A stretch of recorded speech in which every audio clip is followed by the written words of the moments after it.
მოგესალმებით მეგობრებო, დღეს მეორე სერია გვექნება ჩვენ რუსეთ-ოსმალეთის ომებისა და ჩვენი სტუმარი ისევ გიორგი ახალკაციშვილია, ისტორიკოსი, თურქეთის ისტორიის სპეციალისტი, ძალიან კარგი მცოდნე და ჩვენ წინა ესე თქვათ ეპიზოდში ვისაუბრეთ მიზეზებზე და იმ პირველ შეტაკებებზე რუსეთსა და ოსმალეთს შორის რომელიც ჩვენ წყაროებიდან ვიცით მე-16 საუკუნეში, ცოტათ შევხედეთ მე-17 საუკუნესაც და გიორგი დამეთანხმება, რომ ჩვენ წინა ეპიზოდში დავამთავრეთ ზუსტად იმ მომენტზე, როდესაც უკვე ძალთა ბალანსი ჩრდილოეთ ევროპაში იცვლება, რუსეთი უკვე ხდება ძლიერი სახელმწიფო, მოდით ასე ვთქვათ, ბევრად უფრო ძლიერი, ვიდრე მანამდე იყო.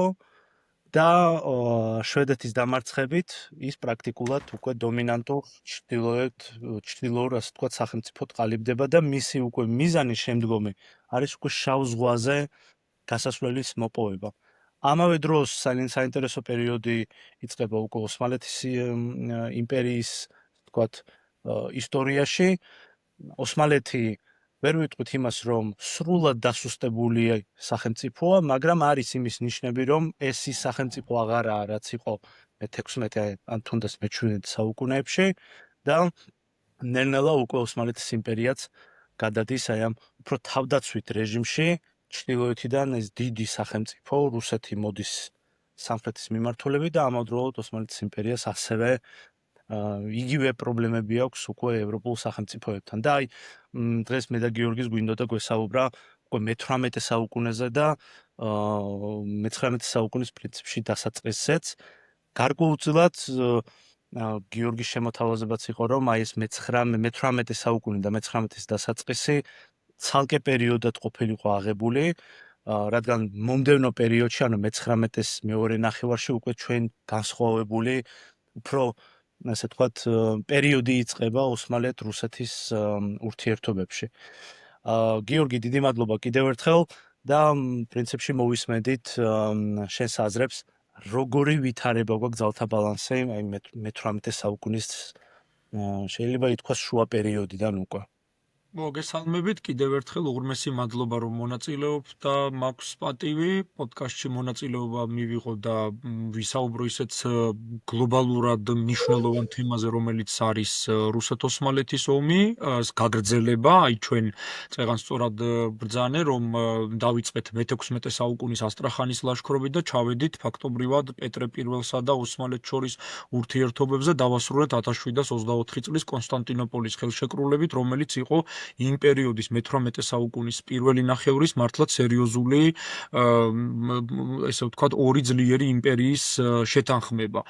აი მე-18 საუკუნეში მაგალითად კონკრეტულად ეხა აღმოსავლეთის საკითხს, რასაც ვეძახით ჩვენ უკვე აი როდესაც დაინტერესდა არა მარტო რუსეთის იმპერია, ეხა რუსეთი მეზობელი იყო ოსმალეთის იმპერიის და ბუნებრივია რომ დაინტერესებული იყო მეზობელი იმპერიის ეგრეთ წოდებული დასუსტებით, თან მით უმეტეს ეხლა როდესაც რუსეთის იმპერიის გადმოსახედიდან აზოვის ხელში ჩაგდების შემდგომ უკვე შავ ზღვაზე გაბატონებას აპირებდა, გაბატონდება კიდეც რუსეთი, მერე იქიდან აპირებს უკვე გეგმები აქვს თავისი ბოსფორის და დარდანელის სრუტეების დაკავება უნდა რომ ხმელთაშუა ზღვაზე გავიდეს, ძალიან საინტერესო გლობალური პოლიტიკა იქნება იმ პერიოდში, იმიტომ რომ ეხა ხმელთაშუა ზღვაზე მაგალითად როდესაც რუსეთი პრეტენზიას აცხადებს, რომ იქ ბალტიაზე გაბატონდა, იქ აზოვის ზღვა უკვე ხელში ჩაიგდო, იქ გავიდა ქერჩის სრუტით გადალახეს და უკვე შავ ზღვაზე არიან გასულები და როდესაც მაგალითად ხმელთაშუა ზღვაზე მიდგა საუბარი, იქ უკვე ძალიან სერიოზულად დაეჯახა ინგლისის ინტერესებს რუსეთის ინტერესები. ამიტომ იყო შემთხვევა მაგალითად როდესაც მე-18 საუკუნეში ეს ევროპული სახელმწიფოები ძალიან დიდ იმედებს ამყარებდნენ რუსეთის იმპერიაზე, რომ მხოლოდ მას უყურებდნენ ოსმალეთის იმპერიის წინააღმდეგ მებრძოლ იარაღს, აი ასე აღიქვამდნენ ყოველ შემთხვევაში და თან ახლა მე-18 საუკუნე ზოგადად ახლო აღმოსავლეთის ისტორიაშიც და ევროპის ისტორიაში ძალიან სერიოზული ეპოქაა, იმიტომ რომ მარტო რა ღირს, აი რუსეთის შემთხვევით დავიწყოთ, ევროპაში ჩვენ ვიცით მიმდინარეობს ეგრეთ წოდებული შვიდწლიანი ომი, რომელშიც აი რუსეთის იმპერია აქტიურად არის ჩართული, ოღონდ ცოტა არ იყოს ერთი პერიოდი უწევს ცვლები გააკეთოს პოლიტიკური, აი მაგალითად სიტყვაზე ვამბობ, ელიზავეტა პირველის პერიოდში ის რუსეთი არის საშინელი ანტიპრუსიული განწყობის სახელმწიფო, მაგრამ როდესაც უკვე 1762 წელს ხელისუფლების სათავეში მოდის პეტრე მესამე, ის უკვე პირიქით გერმანოფილი იყო, ძალიან მოწონდა ეს ეგრეთ წოდებული პრუსიული რაღაცა ფრიდრიხის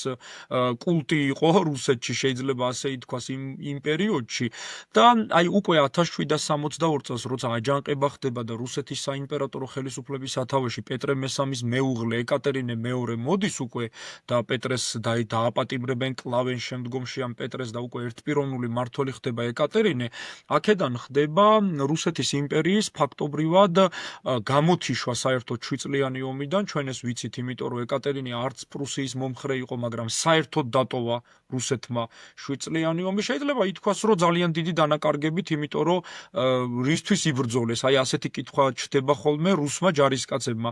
ელიზავეტას დროს დაიკავეს ტერიტორიები, რომლებიც პეტრე მესამემ ფრიდრიხს დაუბრუნა შემდგომ საკმაოდ ისეთი დიდი ნაწილი და შემდგომ ეკატერინე მეორის დროს საერთოდ გარკვეული მიწების დაბრუნების გარეშე რუსეთი გამოეთიშა შვიდწლიან ომს. ასე რომ აი წინა პირობა, რომ რუსეთის იმპერიაში მაგალითად რაიმე ისეთი მყარი ის ყოფილიყო სამხედრო იერიშები, აი მოწინააღმდეგე პრუსიასთან შემდგომში მოკავშირე და შემდგომ ისევ ნეიტრალიტეტს იჭერს რუსეთი, ცოტა არ იყოს ოსმალეთის იმპერიასაც დიდი იმედებს აძლევდა, იმიტომ რომ აი განსაკუთრებით პეტრე მესამის მმართველობის პერიოდი, ხო, ეხა ერთ ტახტზე რო ავიდოდა გარკვეული პიროვნება, მის ფსიქოტიპზე და მის დიპლომატიაზე და პოლიტიკაზე მეზობელი სახელმწიფოები პირველი იგებდნენ ხოლმე, ხო, როგორი ხელმწიფეა, როგორი მმართველია რა ის და პეტრე მესამის მმართველობა მაგალითად ისევე როგორც მეზობლებს ოსმალეთის იმპერიასაც ძალიან აწყობდათ, ხო, ეხა დიპლომატიურად სუსტი ადამიანი გადაწყვეტილებებს იღებს რადიკალურად უცნაურს, რომელსაც საკუთარი ეგრეთ წოდებული გენერალიტეტი და სამხედრო შტაბი ეწინააღმდეგებოდა და რაღაც ძალიან დიდი პრობლემები. და აი აღმოსავლეთის საკითხში პირველი დიდი ომი, რომელიც რუსეთსა და ოსმალეთს შორის ხდება, შეიძლება ითქვას, ეს არის უკვე 1768-1774 წლების რუსეთ-ოსმალეთის ომი. და ამით ეხლა ისიც თქმა მინდა, ორი ფრონტი იყო, თუ შეიძლება ითქვას ორი სახმელეთო ფრონტი იყო და ერთი საზღვაო ფრონტი იყო, მოდი ასე ვთქვათ, იმიტომ რომ ეხლა შავი ზღვა მაინც ოსმალეთის ინტერესის არეალში რჩება, რაც არ უნდა იქ რუსეთმა წარმატებებს მიაღწიოს, ელემენტარული შავი ზღვის სამხრეთი ნაწილი მაინც ოსმალეთის კონტროლ ქვეშ არის, იმიტომ რომ ანატოლიის ჩრდილოეთით რა ტერიტორიებიც არის, ის მთლიანად ოსმალური პორტები აკონტროლებს იმ ნაწილს და რასაკვირველია, ეხლა ბოსფორი და დარდანელი სტამბოლი არის, ხო, აკონტროლებს სტამბოლი მთლიანად ამ ბოსფორს და დარდანელს. ამიტომაც აი ეკატერინე მეორის პერიოდში იწყება ეგრეთ წოდებული რუსეთ-ოსმალეთის ომი 1768 წელს, რომელსაც ოსმალეთის მხრიდან ესწრება მუსტაფა სულთანი მუსტაფა მესამე, რომელიც ძალიან მტრულად იყო განწყობილი აი რუსეთის მიმართ, რატო ეხლა ჩვენ ვიცით, რომ აი ეგრეთ წოდებულ პოლონეთის ტერიტორიაზე საერთოდ რუსეთი ყოველთვის ცდილობდა ხოლმე, რომ აი რეჩპოსპოლიტას რო უწოდებთ მაგალითად იმ ტერიტორიას, იქ ყოველთვის ყოფილიყო პრორუსულად განწყობილი მთავრობა, ხო, იყო ამის მცდელობებიც, რომელიც პირადად ოსმალეთის იმპერიას აღმოსავლეთ ევროპაში პოლიტიკურად აი ოსმალეთის იმპერიის ინტერესებს ყოველთვის ეჯახებოდა. იქ რუსეთის ჩარევა ოსმალეთის მეზობელი სახელმწიფოების შიდა პოლიტიკურ საქმეებში. და ეხლა ამ შემთხვევაში ვერ გავამტყუნებთ ოსმალეთს, როდესაც ომის დამწყები სახელმწიფო 1768 წელს არის ოსმალეთის იმპერია. ასე გადაწყვიტა სულთანმა მუსტაფა მესამემ, რომ ჯობია ომი თვითონ დაიწყოს რუსეთის იმპერიასთან, რადგან უკვე რუსეთი მის მეზობელ სახელმწიფოებს, რომელიც ერთი პერიოდი რაღაცა გარკვეული ნაწილები ოსმალეთის იმპერიის შემადგენლობაში შედიოდა, აი რუსეთი სწორედ იქ ერევა სხვადასხვა პოლიტიკურ საკითხებში რა, თუნდაც ავიღოთ აი პოლონეთის იგივე რეჩპოსპოლიტას საკითხი. და ეხლა ამ პერიოდისთვის ჯერ კიდე თამამად შეიძლება ითქვას, რომ ოსმალეთისა და რუსეთის სამხედრო სიძლიერე განსხვავებულია. ოსმალეთის იმპერია ცოტა უფრო დაკონსერვებული არის, აი რაღაცა ძველი ტრადიციული სამხედრო სტილი აქვთ უფრო მეტად ამ ოსმალებს, რუსეთის იმპერია სულ უფრო და უფრო ვითარდება პეტრე პირველიდან მოყოლებული, განსაკუთრებით აი პეტრე პირველის დროს ძალიან დიდი სამხედრო ცვლილებები მოხდა, შემდგომ ეკატერინე მეორის ომის დროს კიდევ უფრო დიდი სამხედრო ცვლილებები მოხდა, იმიტომ რომ რაღაცა რუსული სამხედრო სტანდარტი ჩამოყალიბდა სხვადასხვა სამხედრო დანაყოფები, იქ იყო გრენადერების კორპუსი, იქ იყო ეგრეთ წოდებული სახაზო არმია ჩამოყალიბდა, რომელსაც უკვე დახვეწილი იარაღები ჰქონდათ, ეგრეთ წოდებული ხიშტის მაგვარი იარაღები, რომელიც უკვე წინ გადადგმული ნაბიჯი იყო. და აი ოსმალეთის იმპერიას ამ პერიოდში ჰქონდა მცდელობები, რომ არმია განევითარებინა და უფრო წინ წასულიყო თურქული მხედრობა, მაგრამ აი სამწუხაროდ რუსეთი უფრო გაცილებით და ევროპული სახელმწიფოებიც მათ შორის უფრო სწრაფად მიდიოდნენ მილიტარისტული თვალსაზრისით წინ, ვიდრე ოსმალეთის იმპერია. თუმცა ეს იმას არ ნიშნავს, რომ ოსმალეთი ანგარიშგასაწევ ძალად არ რჩებოდა რეგიონში, პირიქით რუსეთის ნომერ პირველი აი ეს სამხედრო მეტოქე აღმოჩნდა ოსმალეთის იმპერია, რომელთანაც გადაიკვეთა რუსეთის ინტერესები აი შავ ზღვაზე და შემდგომ ბოსფორსზე და დარდანელზე, საიდანაც რუსეთი გავიდოდა ხმელთაშუა ზღვაზე. და ამაზე ყოველთვის ვამბობ ხოლმე, რომ ჯერ კიდე როდესაც რუსეთმა ხმელთაშუა ზღვაზე გასვლა მოინდომა, აუცილებლად რასაკვირველია, იქ გათვლილი იყო ის საკითხიც, რომ ხმელთაშუა ზღვაზე ინგლისელების და რუსების ინტერესები აუცილებლად დაეჯახებოდა ერთმანეთს, რაც შემდგომ მე-19 საუკუნეში მოხდა კიდეც. და ერთი პერიოდი თუ ეს ევროპული სახელმწიფოები დიდი ზარზე იმით უყურებდნენ, როგორ ამარცხებდა რუსეთის იმპერია ოსმალეთის იმპერიას, იმის გამო, რომ ბალკანეთის ქვეყნებში გაჩნდა ძალიან დიდი სურვილი გამათავისუფლებელი მოძრაობების დაწყებისა, იმიტომ რომ რამდენჯერაც სიტყვაზე რუსეთი დაამარცხებდა ოსმალეთის იმპერიას, მით უფრო მეტი იმედი ჩდებოდა ბალკანურ სახელმწიფოებში, რომ ოსმალეთის იმპერიისგან დამოუკიდებლობა მოეპოვებინათ. აი პირველი რუსეთ-ოსმალეთის ომი ფაქტობრივად იწყება 1768 წლის 14 ოქტომბერს, როდესაც რუსეთს ომი გამოუცხადა ოსმალეთის იმპერიამ და ამას წინ უსწრებდა რუსეთის ელჩის და მისი 14 თანმხლები პირის დაპატიმრება სტამბოლში. სულთანმა ფაქტობრივად ამით დაიწყო, რომ ჯერ დიპლომატიური, ესე ვთქვათ, დელეგაცია დააპატიმრა და თან გამოკეტა იედიყულეს ციხეში 1768 წელს და ეხლა ეს იედიყულეს ციხე განთქმული ციხეა, აი სვიმონ პირველიც იმყოფებოდა მაგალითად ამ ციხეში და ყველაფერსო თავი დავანებოდა ერთ-ერთი ისეთი პირქუში ციხეა, შეიძლება ასე ითქვას, თვითონ არც თურქებისთვის არ იყო სხვათა შორის სასიამოვნო ამ ციხის ხსენება, იმიტომ რომ ამ ციხეში მრავალი უფლისწული სულთანიც კი მოუკლავთ მაგალითად ამ ციხეში დაუხრჩიათ, აი ოსმან მეორეზე მაქვს საუბარი მე-17 საუკუნეში, ასე რომ თუ უფლისწულებს აპატიმრებდნენ ასე შემდეგ, ეხლა რუსეთის ელჩს და მის დელეგაციას საერთოდ არ დაინდობდნენ ჩაყარეს ციხეში და ფაქტობრივად ეხლა დიპლომატს რო აკავებდა თან მით უმეტეს 14 თანმხლებ პირს, ეს უკვე ომის დაწყების ტოლფასია. და 1768 წლის 14 ოქტომბერს უკვე ოსმალეთმა ომი გამოუცხადა რუსეთის იმპერიას და გაიხსნა ეგრეთ წოდებული ფრონტები. აქ ეხლა ყველაზე საინტერესო რა არის?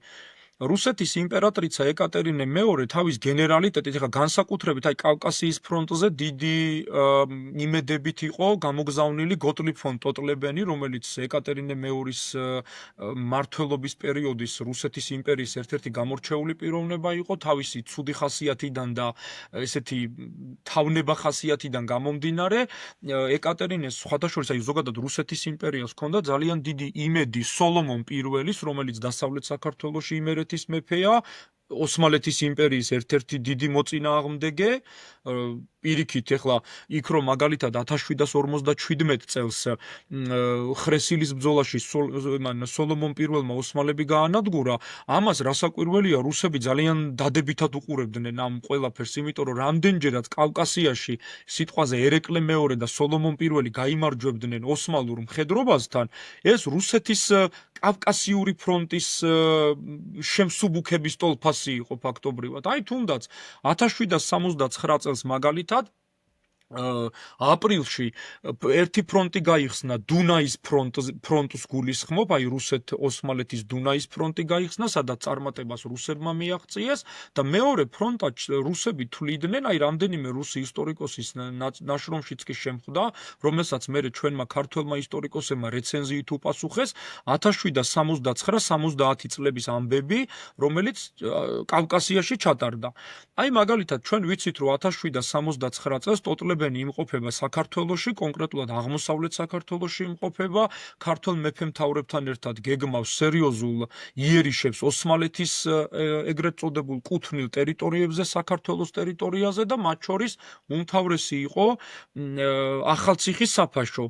სამიზნე, აი კავკასიის ფრონტის სამიზნე იყო ახალციხის საფაშო, სადაც მაგალითად ერეკლეც იყო ჩართული, ერეკლე მეორე, უფრო მეტად რუსეთს სოლომონ პირველის ჩართვა უნდოდა ამ ეგრეთ წოდებულ ახალციხის საფაშოსკენ იერიშებში, მაგრამ როგორც აღმოჩნდა, ერეკლე მეორე არჩიეს და ჩვენ ვიცით, რომ 1770 წელს უკვე აი ასპინძის ბრძოლაში, როდესაც ერეკლე მეორემ გამარჯვება მოიპოვა, ეს რასაკვირველია 100%-იანი ქართული მხარის გამარჯვება იყო და არა მაგალითად სიტყვაზე ვამბობ რუსული მხარის, იმიტომ რომ რუსებს საერთოდ 600 კაცი ყავდათ, მე მგონი მაგ პერიოდში საერთოდ საქართველოში და ერეკლეს დაახლოებით რამდენიმე 4000-ზე მეტი იყო ჩვენი მხრიდან რა, გაცილებით უფრო მეტი, იმაზე რა ქვია, 1500 კაციანი არმია ყავდათ თავიდან ოსმალებს და შემდგომ 4000 კაციანი არმია მოეშველათ.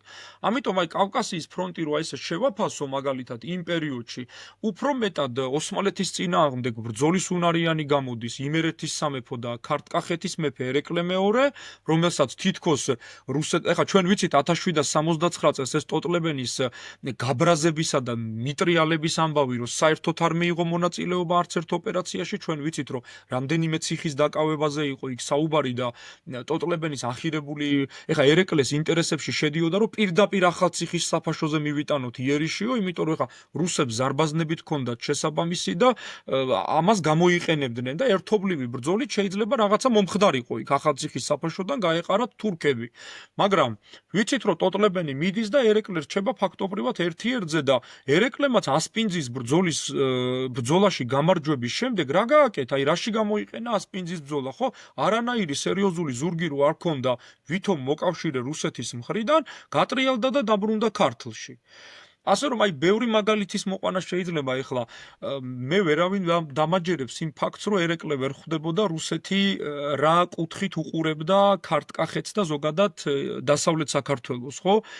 დაპყრობითი ეხლა საერთოდ თუ გახსოვს ემილ, აი ტოტლებენს ჰქონდა ასეთი გეგმა, რომ პირდაპირ აი ქართკახეთს ავიღებო და რუსეთის იმპერიას მივუერთებ, ანუ თბილისზე თავდასხმასაც აპირებდა ტოტლებენი ერთი პერიოდი, როდესაც ერეკლე მეორემ და სოლომონ პირველმა ქედი არ მოუხარეს, ესეთი თხოვნა ხო იყო მისი მხრიდან. ძალიან ბევრმა მერე ხან როგორ ატრიალა ეს სისულელე, მაგრამ ყოველ შემთხვევაში ესეთი გეგმაც იყო, რომ ბარემ ამ ტერიტორიაზე იმყოფებოდა და მისი უდიდებულესობა იმპერატრიცას დამატებითი რაზმებით და ქვემეხებით და ტყვიაწამლით მიიტანდა იერიშ თბილისზეც, მაგრამ ის გაბრუნდა რუსეთში, წავიდა და ერეკლეს მოუწია ასპინძასთან მარტო აი ოსმალეთის დამარცხება. ასე რომ აი ეს საკითხი, აი კავკასიის ფრონტი მაგალითად, ხო ძირითადად ისევ ქართულ გამარჯვებებზე იდგა. ეხა ძალიან რატო არ გაუხარდებოდა რუსეთის იმპერიას ის ფაქტი, რომ ომი აქვს რუსეთს და ოსმალეთს და ამ დროს ოსმალეთის იმპერიას ამარცხებს ქართკახეთის მეფე ერეკლე მეორე თავისი ძალებით.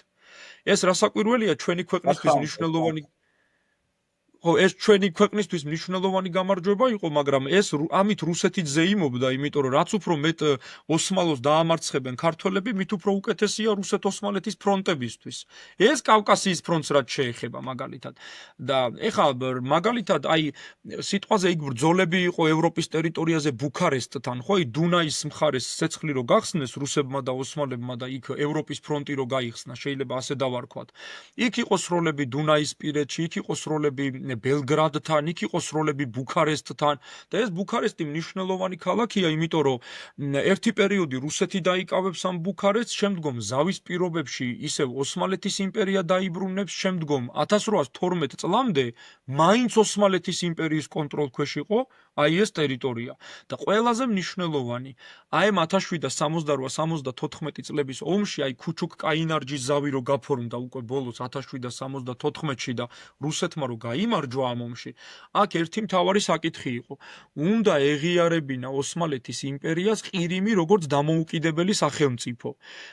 და ეხა ბუნებრივია ოსმალეთი არასდროს ყირიმს არ დათმობდა, იმიტომ რომ ჯერ ერთი მე-15 საუკუნიდან ყირიმის ხანი ოსმალეთის ოსმალეთის ვასალია, მეორე რომც დაეთმოთ მაგალითად და ოსმალებს ეთქვათ, რომ აი ყირიმის მაგალითად დამოუკიდებლობას ვაღიარებ, ეგ რუსეთსაც აწყობდა, იმიტომ რომ დამოუკიდებელს მერე ცალ-ცალკე გამოუცხადებდნენ ომს და დაიკავებდნენ, ხო სიტყვაზე, ეს უფრო დიპლომატიურია, უფრო პოლიტიკურად აწყობდათ.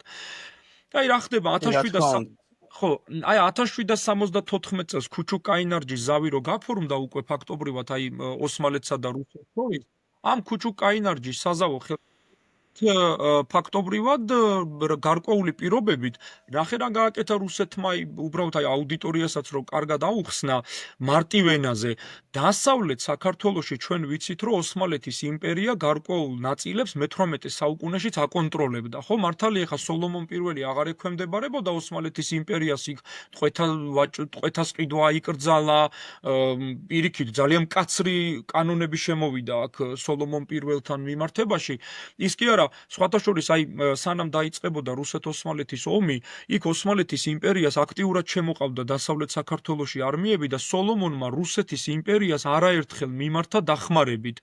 ის კი არა გარკვეულ ციხეში გამაგრდებოდა ეს სოლომონ პირველი, მერე ეს ოსმალები შემოვიდოდნენ ისევ იმერეთის ტერიტორიაზე და აოხრებდნენ საკმაოდ დიდი არმია მოდიოდა, ძირითადად ახალციხიდან და თუ დასჭირდებოდა არზრუმიდან და ტრაპიზონიდანაც გადმოდიოდნენ ხოლმე შენაერთები რა, ჩვენ ამის ცნობები გვაქვს.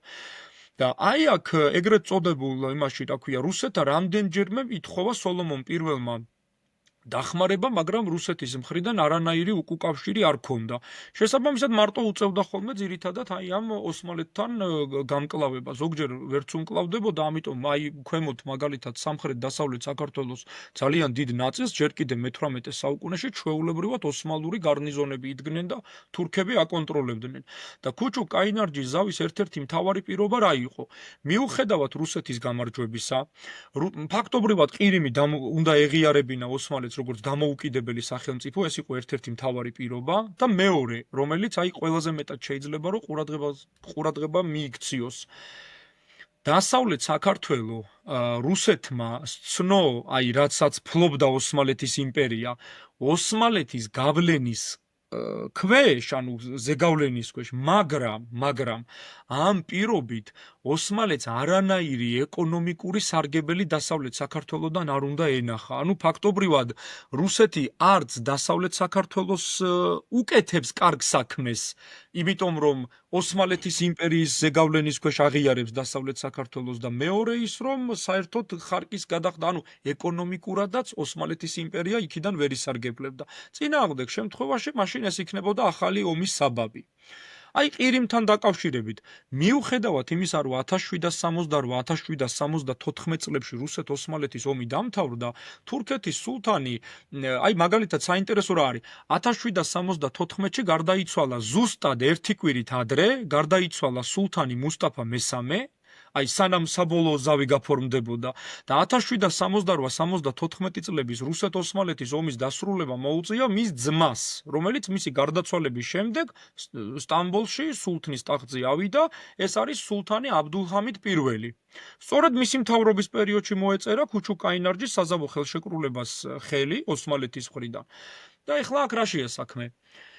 ოსმალეთის იმპერიის სულთანი აბდულჰამიდ პირველი ძალიან ცდილობდა, რომ აი ეგრეთ წოდებული აი ამ ქუჩუკ-კაინარჯის ზავის რატიფიცირება გაეწელა რა, რატომღაც, იმიტომ რომ ყოველთვის ცდილობდა, რომ ამ ომის შემდგომ ყირიმი დაებრუნებინა ბრძოლებით. იქ რამდენიმე შეტევაც კი მიიტანეს ყირიმის სანაპიროებზე და თვითონ ქაფაზე იყო ძალიან დიდი შეტევა და საერთოდ არმიაც კი გადაიყვანა ოსმალეთის იმპერიამ, მაგრამ მერე ოსმალეთს დაეძაბა ურთიერთობა ავსტრიასთან და ირანთან 1700 აი ამ პერიოდში 1775 წლიდან უკვე ომი რო დამთავრებული იყო ეს 68-74 წლის ომი და იძულებული გახდა ოსმალეთის იმპერიის სულთანი რომ აი ეს ეღიარებინა ამ ეგრეთ წოდებული ზავის პირობები ოფიციალურად. მეცაც გეტყვით, აი ეკატერინე მეორეს მაგალითად ეკატერინე მეორის ოჯახში, როდესაც ეკატერინეს მეორე შვილიშვილი დაიბადა კონსტანტინე და ამ კონსტანტინეს საერთოდ რუსეთის იმპერატრიცა ეკატერინე მეორე ძალიან სერიოზულ ამბავს უპირებდა. ოსმალეთის იმპერია ესეთი გეგმა იყო. ოსმალეთის იმპერია რო დაიშლებოდა, იქ უნდა შექმნილიყო საბერძნეთის იმპერია. აი ეგრეთ წოდებული კონსტანტინოპოლის ასე შემდეგ და ამ საბერძნეთის იმპერიის ტახტზე უნდოდა სწორედ ამ კონსტანტინეს აყვანა. და საიდან ვიცით ეხლა ეს ყველაფერი? ჯერ ერთი ამ კონსტანტინეს აუყვანეს ძიძა, რომელიც ბერძნულად იყო მოლაპარაკე და დააწყებინეს ამბავს ბერძნული შესწავლა. იმიტომ რომ როდესაც დაიშლებოდა ფაქტობრივად ეს ოსმალეთის იმპერია და საბერძნეთის იმპერია შეიქმნებოდა, იქ სწორედ ეკატერინე მეორის შვილიშვილი უნდა გამხდარიყო იმ საბერძნეთის იმპერიის იმპერატორი და კონსტანტინოპოლში ამზადებდნენ ფაქტობრივად მონარქიის, ესე ვთქვათ, გვირგვინი იქ უნდა დაედგა თავზე. და ამას კიდევ ერთი ისა, რუსეთი ხო თავს მესამე რომად თვლის დიპლომატიური ქორწინების შემდეგ, ასე რომ რუსეთს პირდაპირ მიაჩნია, რომ როგორც მესამე რომი ამ ტერიტორიებს უნდა აკონტროლებდეს. თუმცა ყველაფერი როგორც ჩანს, ისე მარტივად არ იყო, როგორც რუსეთის იმპერიას ერთი შეხედვით, რუკაზე დახედვით ეგონა. აი გიორგი აქ რა მინდოდა უბრალოდ რა საკითხებში მინდოდა რომ უფრო შევსულიყავით ასე თქვა დეტალურად. ახლა ჩვენ თანამედროვე პერიოდი რო განვიხილოთ, ჩვენ ხა ისტორიკოსები ვართ და ჭირდება და შეიძლება გვიყვარდეს კიდევაც პარალელების გავლება, ხო, ეპოქებს შორის. დღეს შავ ზღვისპირეთში ხო რა პროცესები მიმდინარეობს. რეალურად სხვა არაფერია თუ არა ბრძოლა შავი ზღვისპირეთში გაბატონებისთვის, ხო, რაც ითვალისწინებს არა მხოლოდ სიტყვაზე სამხედრო კუთხით გაბატონებას, არამედ ელემენტარულად ეკონომიკური კუთხითაც, ხო? ჩანს ხო დღევანდელ პერიოდში რაც მიმდინარეობს ჩვენთან, ხო, შავ ზღვისპირეთში, ის არის რომ რუსეთის საგარეო პოლიტიკაში აი ეს რეგიონი არის ცენტრალური მნიშვნელობის, რა შეიძლება ასე ვთქვათ, ხო? რო გითხრა ძალიან ბევრი რამ შეიცვალა თქო საკავო რუსეთის საგარეო პოლიტიკაში აი ამ საუკუნეების განმავლობაში ვერ ხედავ ესეთ ფუნდამენტურ ცვლილებებს. გასაგებია, იმიტომ რომ გეოგრაფია თავის საშვება და რუსეთისთვის აი ეს სივრცე, ანუ დიდი შავი ზღვისპირეთი, ასე ვთქვათ, აი ეს რეგიონი ისე ვინარჩუნებს აი ამ მნიშვნელობას და აი ამ ომში კარგად გამოჩნდა ამ ომში, რომელზედაც შენ ისაუბრე, ძალიან კარგად გამოჩნდა რუსები როგორ არიან დაინტერესებულები რომ შავ ზღვაზე გავიდნენ. მაგრამ აქ ახლა უბრალოდ მინდოდა რომ მაყურებლისთვის უფრო მეტად გასაგები იყოს. მაინც უფრო რა იყო ისეთი მიზეზები მაინც რაც უბიძგებდა რუსებს რომ აი ამ ზღვაზე გაბატონებულიყვნენ პრინციპში, ხო? ანუ რეალურად მათ სურდათ რომ ეს შავი ზღვა გადაექციათ, ასე ვთქვათ, რუსულ ტბად, ხო? ერთგვარ რუსულ ტბად, რადგან იყო ერთადერთი გასასვლელი და უნდათ რომ აი ამ გასასვლელებზე პირდაპირი ან არაპირდაპირი ასე ვთქვათ გავლენა ქონოდა და არ შეეშვათ აქ უცხო ძალები, ანუ არარეგიონალური ძალები, რა ამ შემთხვევაში ბრიტანელები, მერე ფრანგები, ანუ მათ არ სურდათ ის, რაც მოხდა სიტყვაზე ყირიმის ომის დროს, რა უხეშად რო ვთქვათ, ხო? ანუ ეკონომიკურად რუსებისთვის რამდენად მნიშვნელოვანი იყო ეს შავი ზღვა. ახლა პირველი მსოფლიო ომამდე სულ რაღაცა რამდენიმე კვირის წინანდელ სტატისტიკას თუ გადავხედავთ, მართლაც რუსეთის ვაჭრობის ძალიან დიდი წვლილი გადიოდა აი ამ შავი ზღვით. და შავი ზღვა იყო პრინციპში ის, რითაც შენ სწორად ახსენე, გადიხარ ხმელთაშუა ზღვაში და იქიდან უკვე შეგიძლია შედარებით მარტივად უკვე გააღწიო უფრო დიდ სავაჭრო გზებზე.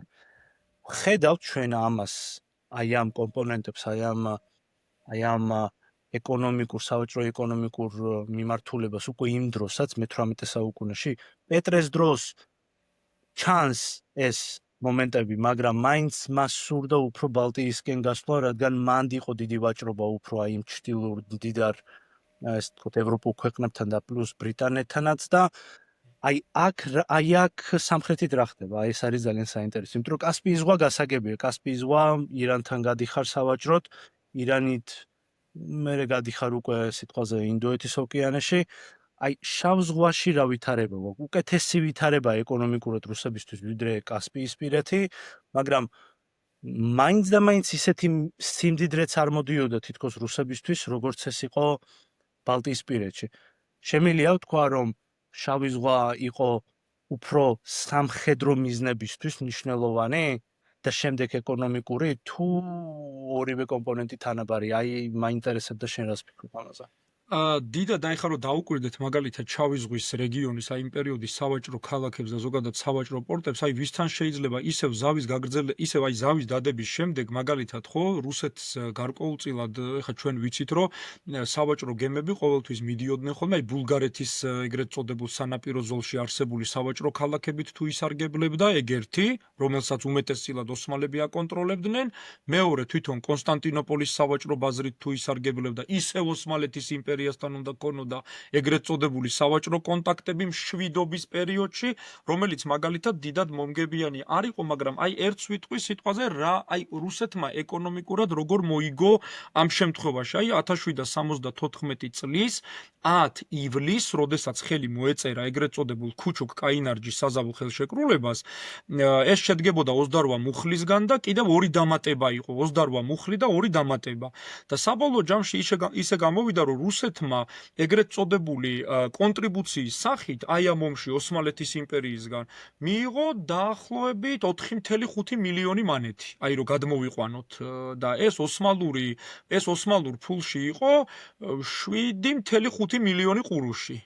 და ამათან ეს გამოვიდა 4.5 მილიონი, აი ესე მანეთი ამ დონეზე გამოვიდა. ამ კუთხით ეკონომიკური სარგებელი ნახა, მაგრამ მრავალ პერიოდი არის. ხა თუ ის გავიდოდა ხმელთაშუა ზღვაზე ამ პერსპექტივაში თუ გავითვალისწინებ და ის მაგალითად იქ იყო ხოლმე ამ პერიოდში დაწყებულია ეგვიპტეში მაგალითად ძალიან სერიოზული მოძრაობები იყო მამლუქთა მხრიდან, თუ სიტყვაზე ვამბობ მამლუქები მოიპოვებდნენ დამოუკიდებლობას რაღაცა გარკვეული პერიოდით ან ოსმალეთის სულთნის ვასალები გახდებოდნენ, რისი მაგალითებით ჩვენ ისტორიაში ბევრი გვაქვს.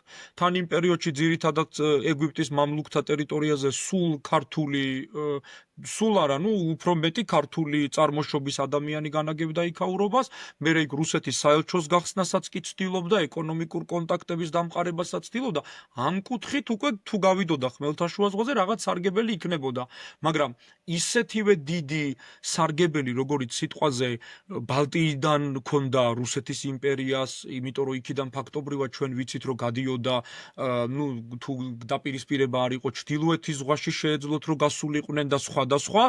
აი ამ შემთხვევაში შავი ზღვა უფრო რუსეთისთვის იქნებოდა ოსმალეთის იმპერიის წინააღმდეგ ყველაზე მაგარი სამხედრო საზღვაო ფრონტისთვის, იმიტომ რომ შავ ზღვაზე ეხა რამდენ პორტს დაეპატრონა მარტო ყირიმისა და ზოგადად ჩრდილოეთ შავი ზღვის დაკავებით, ხო? აი ყველაზე მნიშვნელოვანი ჩვენ წინაზეც ვთქვით, ერთ-ერთი მათგანი იყო ტაგანროგის პორტი, რომელიც იყო არა მარტო სავაჭრო მნიშვნელობის, არამედ პირდაპირ მნიშვნელობით სამხედრო შეიარაღებული საზღვაო ფლოტის მშენებლობის გამოცდილება ჰქონდა ტაგანროგს.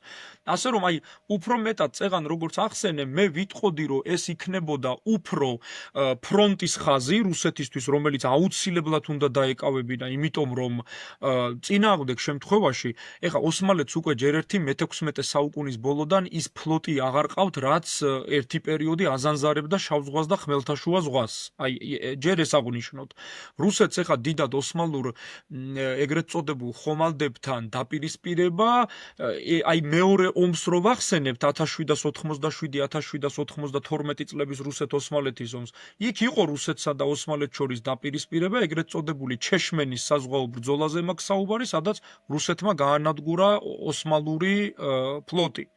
ასე რომ აი შავ ზღვაზე უკვე ფაქტობრივად რუსებს ოსმალეთი როგორც საზღვაო მეტოქე და ის რომ რუსეთს შიში კონდეს რომ აიმე ეხა ოსმალეთმა არ დაიბრუნოს სამხედრო ეგრეთ წოდებული ძველი აი ოსმალურ ტბას რო ეძახდნენ შავ ზღვას, აი ეს სტატუსი ასეთი შიში არა, იმიტომ რომ აი სწორედ ქუჩუკაინარჯის საზავო პირობებით რუსეთის იმპერიამ თავი გამოაცხადა შავი ზღვის ბატონ პატრონად, აი კონკრეტულად ამ სიტყვებით შეიძლება მოვიხსენიოთ, იმიტომ რომ თვითონ ასე ამბობდა შავი ზღვის ბატონ პატრონი და კიდევ ერთი საკითხი. ქუჩუკაინარჯის საზავო ხელშეკრულებაში იყო ასეთი რაღაცა: ოსმალეთის იმპერიაში მცხოვრები მართლმადიდებლების დამცველად გამოიყვანა თავი რუსეთის იმპერიამ. ეხლა ზოგადად რუსეთის ისტორიას ვინც ვიცნობთ ძალიან კარგად, მე პირადად ასეთი შთაბეჭდილება მრჩება და ალბათ ძალიან ბევრ კოლეგა ისტორიკოსსაც, მათ შორის შენც არ ვიცი, აი შეიძლება ამაზეც საუბარი, რუსეთის იმპერიის რელიგიური შეხედულებები, მაგალითად, აი რომ მე მართლმადიდებელი ვარ და მართლმადიდებლები უნდა დავიცვა და ასე შემდეგ, ხო? არც იმ პერიოდში იყო რეალურად ეს რელიგიური იმით წამოსული ინტერესით და მათ შორის დღესაც ასე არის, თუ გავითვალისწინებთ ბოლო პერიოდს თუ გადავხედავთ, რუსეთს ვისთან ქონდა ომი, ხო? ძირითადად სულ მართლმადიდებლურ სახელმწიფოებთან. ასე რომ აი ეს იმპერიული მოდელი არის რა ეს ურთიერთობების და ქცევის რა ჩვეულებრივ ანუ უბრალოდ ბერკეტს ვიგდებ ხელში რათა მე მომავალში ჩავერიო ასე თქვა შენში და საქმეებში და აქ ახლა კი და კიდევ ერთი თუ საკითხი, ჩვენ ამით გული შევადარებთ მოიგო თქოს ოსმალეთის კავკასიასთან იმპერიაში მცხოვრები ძალიან ბევრი ქვეყანა იყენებს აი ამ რელიგიურ ელემენტს კი საკუთარი გულ გეოპოლიტიკური ინტერესებისთვის თავშორის კი კარგი პარალელის გავლება შეიძლება თანამედროვე ირანთანაც სიტყვაზე კი თითქოს შიიტების დაცვა და ამ შემდეგ, მაგრამ ამავდროულად შეიძლება მეზობელ შიიტურ სახელმწიფოსთან არც თუ ისე კაი ურთიერთობა გქონდეს და ძალიან საინტერესოა ეს კი. კი, აი ძალიან საინტერესოა კიდევ ვიცით რომელი ფაქტი, აი მაგალითად აი ახლა ვახსენეთ საერთოდ აი ოსმალეთის იმპერია, როდესაც ოსმალეთის იმპერიაში, როდესაც რუსეთი ამბობს, რომ მე ვარ მართლმადიდებელი ხალხის დამცველი, მან პირდაპირ მნიშვნელობით, ეხა ჩემი აზრი და არა მარტო ჩემი აზრით, რა ვიცი, აი ბევრი ისტორიკოსია სხვადასხვა, მაგალითად ერთ-ერთი არის იოჰან ვილჰელმ ცინკეისენი, რომელსაც განხილული აქვს, გამოცემული აქვს ეგრეთ წოდებული 7 ტომეული აი ამ ოსმალეთის იმპერიაზე და განსაკუთრებით ბოლო ტომებში საუბრობს ამ რუსეთ-თურქეთის ომებზე. და მან დაგ ცინკეინსეს გამახვილებული ყურადღება, რომ რუსეთის იმპერიასო კონკრეტულად, როდესაც ის ამბობს, რომ მართლმადიდებელი ხალხის დამცველი არის, ამით ის პირველ რიგში ამხნევებს ბალკანურ მართლმადიდებელ საზოგადოებას, აი ბერძნებს მაგალითად, იქ სერბეთში იყვნენ და სხვა და მეორე, ოსმალეთის იმპერიის ერთ-ერთი ყველაზე მნიშვნელოვანი შიგნიდან ეყოლებოდა ბოლოს და ბოლოს რორამე მართლმადიდებელი მოკავშირეები რუსეთის იმპერიას თუ გარკვეულწილად რაიმე პოლიტიკური წვდომა დაჭირდებოდა ამ შიდა საქმეებში ძალიან მარტივად მიიღებდა ამ ჯაშუშებისგან ეგრეთ წოდებულ გარკვეულ ინფორმაციებს, ხო? ამ პერიოდში ძალიან ჩვეულებრივი ამბავია რუსეთის იმპერიიდან სტამბოლში და თურქეთი, აი ოსმალეთის იმპერიის დიდ ქვეყნებში ჯაშუშების გაგზავნა. ისედაც ევროპიდან მოყოლებული ხა რომის პაპები მაგალითად ამ ჯაშუშობისთვის იეზუიტების ორდენს იყენებდა ხოლმე ოსმალეთის იმპერიაში, ხო? იეზუიტების ორდენი აქტიურად იყო ევროპის განსაკუთრებით წმინდა პეტრეს ტახტის ყურები და თვალები, რა ხდებოდა ოსმალეთის იმპერიაში და რუსეთის იმპერიაც ამ კუთხით ძალიან ჩვეულებრივი ამბავია, ხა სტამბოლში რომ დაუჭერიათ რუსეთის ჯაშუშები და სულთნის ბრძანებით რომ ის სიკვდილით დაუსჯიათ ან დაუპატიმრებიათ, ეს ძალიან ჩვეულებრივი მოვლენა იყო არა საომარ პერიოდშიც კი. აი როცა არ იყო საომარი ვითარება. და ეხა ჯაშუშის გამო ომს არ დაიწყებენ. ელჩი რო იყოს კიდე შეიძლება, მაგრამ ჯაშუში მაინც ისეთია. დაბალი ის არის, არ არის მაინც და მაინც საომარი ურთიერთობების დაწყების საბაბი. აი ეს საკითხი შეიძლება გამოვყოთ ქუჩუ კაინარჯის საზავო ხელშეკრულებით, აი რაზეც ფაქტობრივად აი ესე მოკლედ ვთქვით, იმიტომ რომ რუსეთმა მიიღო ეკონომიკური სარგებელიც და რუსეთმა მიიღო ტერიტორიული სარგებელიც. რუსეთმა მიიღო ყირიმის დამოუკიდებლობის საკითხი აი ამ ეგრეთ წოდებული ქუჩუკ კაინარჯის საზავო ხელშეკრულებით. და აი ამ ესე იგი შეიძლება ასე ვთქვათ, რომ გარდამტეხი მაინც ამ ორი ქვეყნის ურთიერთობაში, ამ ძალთა ბალანსში თავიდან ამ ეპიზოდის დასაწყისში ჩვენ ვახსენეთ ის, რომ სიტყვაზე პეტრეს დროს რუსეთი გადაიქცა ის ვთქვათ მონსტრად, ხო, ჩრდილოეთ ევროპაში, აღმოსავლეთ ევროპაში, მაგრამ უშუალოდ რუსეთსა და ოსმალეთს შორის ურთიერთობებში ქუჩუ კაინარჯის ზავი იყო, ასე ვთქვათ, გარდამტეხი და პრინციპში ძალთა ბალანსი უკვე ისე შეიცვალა, რომ შემდეგ უკვე რუსების უპირატესობა ცალსახა არის, ხო? და თან თუ გავითვალისწინებთ, რომ ამ პერიოდში თვითონ ევროპის შუაგულში იწყება ისეთი პროცესები, ხო, რაც ფრანგული რევოლუციით დაიწყო და ომები, რომელშიც რუსები იყვნენ ჩართულები, პრაქტიკულად რუსები მე-19 საუკუნის დასაწყისამდე ხშირად ომობდნენ რამდენიმე ფრონტზე. მათ შორის ოსმალებთანაც, მაგრამ მაინც ახერხებდნენ ოსმალების დამარცხებასაც. რაც ასევე უკვე საკმაოდ ვთქვათ, კარგი მაგალითია იმისა, თუ როგორი შეცვლილია, ხო, ეს ძალთა ბალანსი ამ ქვეყანას შორის. აი შემდეგ ომზე რა შეგვიძლია ვთქვათ? რუსეთი უკვე ვერ ვიტყვი იმას, რომ უფრო ნათლად ჩამოყალიბებული აქვს ხედვა თუ როგორ უნდა მოექცეს სიტყვაზე კავკასიას, განსაკუთრებით სამხრეთ ნაწილს, სამხრეთ კავკასიას, მაგრამ ახლა რუსი ისტორიკოსები როგორც უყურებენ რუსეთის პოლიტიკას სამხრეთ კავკასიისადმი და რა თქმა უნდა ეს პირდაპირ ბმაშია უკვე ოსმალეთის იმპერიასთან, ისინი ამბობენ ძალიან მარტივ რამეს, რაც გარკვეულწილად თავის გამართლებაც არის, რა თქმა უნდა, მაგრამ სრულად რო თქვათ, ტყუილი არის ამასაც ვერ დავაბრალებთ, კერძოდ ის რომ არეული ვითარებაა სამხრეთ კავკასიაში, ჩვენ ვერ ვაკონტროლებდით იმ დროს ჩრდილოეთ კავკასიას სრულად და ამიტომაც ჩვენ ვერ ვახერხებდით, ასე ვთქვათ, გადასვლას შეტევაზე და ასე ვთქვათ, ჩაბმას ამ სამხრეთ კავკასიის პროცესებში და ერთდროულად, ასე ვთქვათ, როგორც ოსმალეთთან, ასევე სპარსეთთან საომარ მოქმედებებში შესვლას. ნუ გარკვეული სიმართლე შეიძლება იდოს ამ მოსაზრებაში. ანუ როგორ ხედავ შენ რუსეთის პოლიტიკას სამხრეთ კავკასიისადმი იმ დროს, ანუ მეგულისხმობ უკვე კუჩუკაინარჯის ომის შემდეგ და ჩვენ მივდივართ უკვე მომდევნო ომამდე და შემდეგ უკვე შეგვიძლია სიტყვაზე მე-19 საუკუნის დასაწყისსაც შევეხოთ და როგორ ბმაშია ეს ოსმალეთის იმპერიასთან, რა უნდა რუსეთს ჩვენთან რეგიონში და ოსმალეთი რას აკეთებს ამ კუთხით, რომ გარკვეულწილად თავი დაიცვას. და კიდევ აი ამასთან დაკავშირებულიც არის გიორგი, შენ კარგად ახსენე ის, რომ დასავლეთი თავიდან მაინც და მაინც არ იყო ისე შეწუხებული იმით, რომ რუსები ამარცხებენ ოსმალებს. პირიქით, გარკვეულწილად უხაროდათ კიდევაც, იმიტომ რომ მაინც ოსმალეთი მათთვის ისტორიულად ესე დიდ ტერს წარმოადგენდა და ევროპის შუაგულში ყოველთვის პრობლემას უქმნიდა. აი სად ხდება ეს გარდატეხა ევროპელის აღქმაში, პერცეფციაში, რა შეგვიძლია თქვა თანამედროვე ტერმინი გამოვიყენოთ. სად იწყება მათი აზროვნების ცვლა, როდესაც უკვე ხედავენ, რომ რუსეთი არ აკეთებს უკვე ევროპულ საქმეს, არამედ დასავლეთის საწინააღმდეგო ნაბიჯებს გავს ოსმალეთის იმპერიასთან მიმართებაში.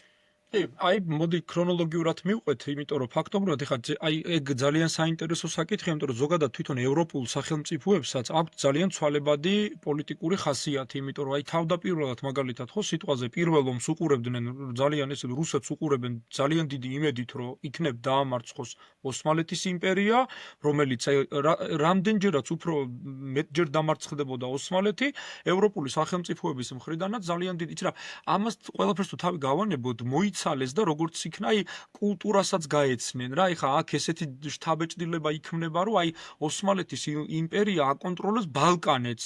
აი ბალკანეთს აკონტროლებს, ბალკანეთი ეს ჰომეროსის და ილიადას სამშობლო რაღაცა მთელი ის და აი კულტურითაც დაინტერესდნენ, ამ ბერძნული კულტურით, ამ ბალკანური კულტურით და ამბობენ, რომ აი ამათ ხელში როგორ არის ეგ ტერიტორიები, ხო? მოვიდა ეხა გათავისუფლების პერიოდი. და ამაში სხვათა შორის ძალიან დიდ როლს თამაშობდა ინგლისი, იმიტომ რომ ეხა ჩვენ კარგად ვიცით, ინგლისს ეხერხება ეგრეთ წოდებული პროქსისტული ომები, იმიტომ რომ აი სხვისი ხელით, როდესაც ფაქტობრივად აი ნაპოლეონის პერიოდშიც იგივე ხდებოდა შემდგომ მე-19 საუკუნეში, ზღვაზე კი არ არის პრობლემა, ინგლისის ეგრეთ წოდებული პირდაპირი ფრონტები, იმიტომ რომ უძლიერესია ზღვაში, ფაქტობრივად ეს მისი ყველაზე დიდი კოზირია, მაგრამ აი პოლიტიკასთან დაკავშირებით აი უცბად აუხსნის რომელიღაცა სახელმწიფოს, რატომ უნდა აუჯანყდნენ და გამოვიდნენ ისინი სიტყვაზე თურქეთის ან ოსმალეთის იმპერიის შემადგენლობიდან. და ამ შემთხვევაში, როდესაც პირველად აი 1768-74 წლების 1787-92 წლების რუსეთ-ოსმალეთის ომი მიმდინარეობდა და როდესაც ეს აი მეორე ომზე რო გადავიდე ხა აქ და ბარემ მოვაყოლებ აი ყველა შეკითხვას გავცეთ პასუხი 1783 წელს უკვე, როდესაც ქართკახეთის მეფე ერეკლე მეორე და რუსეთის იმპერატრიცა ეკატერინე მეორის ფაქტობრივად გეორგიევსკის ტრაქტატი გაფორმდა. გეორგიევსკის ტრაქტატი ჩვენ ვიცით, რომ ეს არის დოკუმენტი მფარველობის შესახებ, ანუ ქართკახეთი უნდა შესულიყო რუსეთის იმპერიის მფარველობაში და ნუ როგორც ჩვენ ვიცით, რუსეთმა არა მფარველობა, არამედ რატომღაც იმათ ჩვენთვის ეს შეიძლება სიტყვა მფარველობა იყო რაღაც როგორც რუსებს ახასიათებთ დოკუმენტში ჩადებული ძლიერი წინადადებები, რომელსაც მე რასაკვირველი არ ასრულებენ, მაგრამ აი თვითონ რუსეთის მხრიდან ეს აშკარად მომავალს იმზადებდნენ ამ ტერიტორიებისა და ზოგადად კავკასიის დასაპყრობად, რომელზეც სხვათა შორის ინტერესები ჰქონდა ამ პერიოდში ჯერ კიდევ დამარცხებულ ოსმალეთის იმპერიასაც. აი მე კიდე გავიხსენებ, კუჩუკ-კაინარჯის საზავო ხელშეკრულებით რუსეთის იმპერია დასავლეთ საქართველოსაც არ აძლევს გასაქანს. ოსმალეთის იმპერიას აღიარებს როგორც დაკავებული ტერიტორიების ბატონ-პატრონს, თავისუფლად შეეძლო როგორც გამარჯვებულს ეგ ტერიტორიები, მაგ ტერიტორიებიდან ოსმალები გაეყვანა მაგალითად, ხო? აი დაეძალებინა, ან ეთქვა რომ ომი გაგრძელდება წინააღმდეგ შემთხვევაში. მაგრამ ამას არ აკეთებს. რუსეთს არ აწყობს არც დასავლეთ საქართველოს დამოუკიდებელი და არც ოსმალეთის იმპერია დასავლეთ საქართველოსთან ეკონომიკურად წელში გამართული. იქ აკრეფილი ეგრეთ წოდებული სხვადასხვა დავთრების მიხედვით ჩვენ გვაქვს ინფორმაცია, რამხელა შემოსავალი შეძდიოდა ოსმალეთის იმპერიას მარტო საქართველოსთან, ხო? სიტყვაზე ვამბობ, არსებობს 1728 წლის თბილისის ვილაიეთის დიდი დავთარი, არსებობს დასავლეთ საქართველოში ეგრეთ წოდებული ფირმანები, ბეირათები და დავთრები, სადაც სხვადასხვა სოფლებია აღწერილი, ვინ რამდენ ფულს იხდიდა ოსმალეთის იმპერიაში, რომელ სოფელზე რა იკრიბებოდა, რაში რა გადასახადი იყო და სხვა და სხვა. აი მეორე ომი მაგალითად, ეხლა ზოგადად რუსეთს და ოსმალეთს ჰქონდათ ძირითადი, აი პირველი ომის შემდგომ, როგორც წეგან ვახსენე, ყირიმი. ეგ იყო მაგათი პრობლემა. აი ოსმალეთის იმპერია ვერანაირად ვერ ეგუებოდა იმ ფაქტს, რომ ყირიმს შეიძლება ითქვას, რომ დამოუკიდებელი სტატუსი შეიძლება ჰქონდა, მაგრამ ყირიმის დამოუკიდებელ სტატუსს არ აღიარებდა რუსეთის იმპერია. შინაგანად არ აღიარებდა, იმიტომ რომ საბოლოო ჯამში ამ რუსეთის იმპერიამ ადგა ეს ყირიმი მიიერთა. საკუთარ შემადგენლობაში შეიყვანა ეს ყირიმი და როგორც ჩანს არც უყურებდა ამ ყირიმს როგორც დამოუკიდებელ და ისეთ სახელმწიფოს, რომლის შიდა პოლიტიკურ საქმეებშიც რუსეთი არ ჩაერეოდა.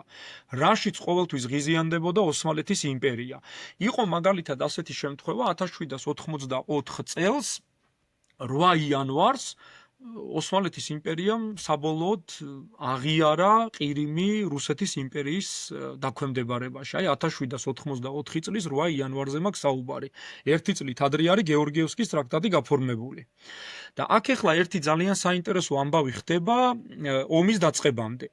1787 წლის 27 ივლისს სტამბოლში რუსეთის ელჩი ჩავიდა, ბულგაკოვი, რუსეთის ელჩი იყო იმ პერიოდში და ჩავიდა სტამბოლში და სტამბოლში ეგრეთ წოდებულმა ვეზირმა ქოჯა იუსუფ ფაშამ გაუმართა რუსულ ელჩობას შეხვედრა და აქ პირდაპირ მნიშვნელობით ოსმალეთის იმპერიამ ეკატერინე მეორეს წაუყენა ულტიმატუმი. ისე კი არა და ეხა ოსმალეთის იმპერია პირველ ომში დამარცხებულია და მეორე ომი იწყება, ასევე ოსმალეთი იწყებს მეორე ომსაც. აი ეს თვითმკვლელობის ტოლფასი იყო იმ პერიოდში ოსმალეთისთვის, იმიტომ რომ რუსეთის იმპერია მართალია ამ პერიოდში ჯერ კიდე მზარდი ძალაა. ჯერ ის ძალა არ არის აი ალექსანდრე პირველის პერიოდში, რომ უკვე მართლა 4 ფრონტზე რო იბრძვიან რუსები. ჯერ კიდე მზარდი ძალა არის. ეხა კავკასიაში მაგალითად საქართველოს გადმოსახედით თუ ვიმსჯელებთ, ომარ-ხანი უფრო საშიში ძალა იყო, ვიდრე იმ პერიოდში რუსები. აი კავკასიის რეგიონში თუ ვიმსჯელებთ ამ კუთხით, რა ვიცი, ჩემი მოსაზრება პირადად ასეთია და ნახეთ, აი რა შეასაქმე ეს წაუყენა ულტიმატუმი და ერთ-ერთი მთავარი ულტიმატუმი იყო, რომ სასწრაფოდ უნდა გაეყვანათ თბილისიდან და ზოგადად საქართველოში ნებისმიერი ადგილზე მდგარი რუსული გარნიზონები, ანუ საქართველოსთან უნდა გასულიყვნენ. ეს იყო ოსმალეთის იმპერიის ერთ-ერთი მოთხოვნა და მათ შორის ამ ულტიმატუმში ეწერა თბილისი.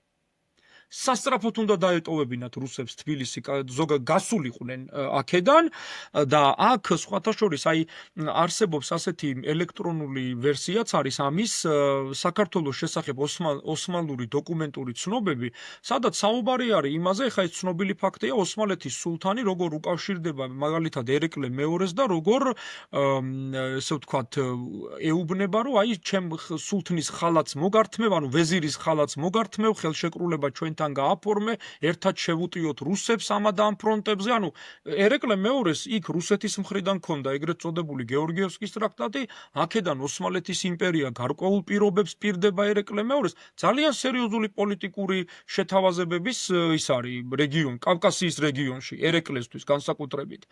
და რა ხდება?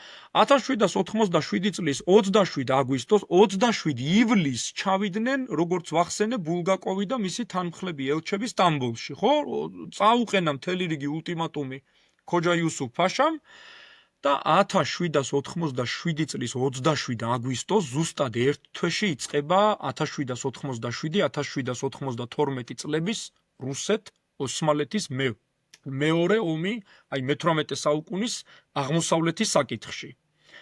და აქაც ზუსტად იგივე ვითარება განმეორდა რაც პირველზე დააპატიმრეს ეს ელჩი თავის თანმხლებ პირებთან ერთად და გაუშვეს იედიყულეს რაღაც ტრადიცია აქვს უკვე ოსმალებს რომ რუსეთის ელჩი თანმხლებ პირებთან ერთად რო ჩამოვა ის სასწრაფოდ უნდა დააპატიმრო და გაუშვან იედიყულეს ციხეში ეს რასაკვირველია უკვე რუსეთის იმპერიისთვის იყო ომის ტოლკი ჩაჭრისთვის აი ამ ციხე-სიმაგრეზე ორიოდე სიტყვა რომ მოუყვე მაყურებელს რას ნიშნავს მაინც რო იცოდნენ და ნუ სიმონ პირველი შენ ახსენე სად მდებარეობს დღეს სტამბოლში დღეს უკვე ქალაქის ნაწილი არის პრინციპში ეს ადრე ქალაქგარეთ იყო და აი ორიოდე სიტყვა კიდევ რომ მოუყვე უფრო დეტალურად და მე გავაგზავნებდით იმიტომ რომ დარწმუნებული ვარ ძალიან დიდი ინტერესი გამოიწვევდა იედიყულეს ციხე ოსმალეთის იმპერიის ერთ-ერთი ყველაზე აი როგორც ვახსენე ერთ-ერთი ყველაზე პირქუშ ციხედ შეიძლება ჩაითვალოს და მეორე თურქულიდან პირდაპირ მნიშვნელობით ითარგმნება როგორც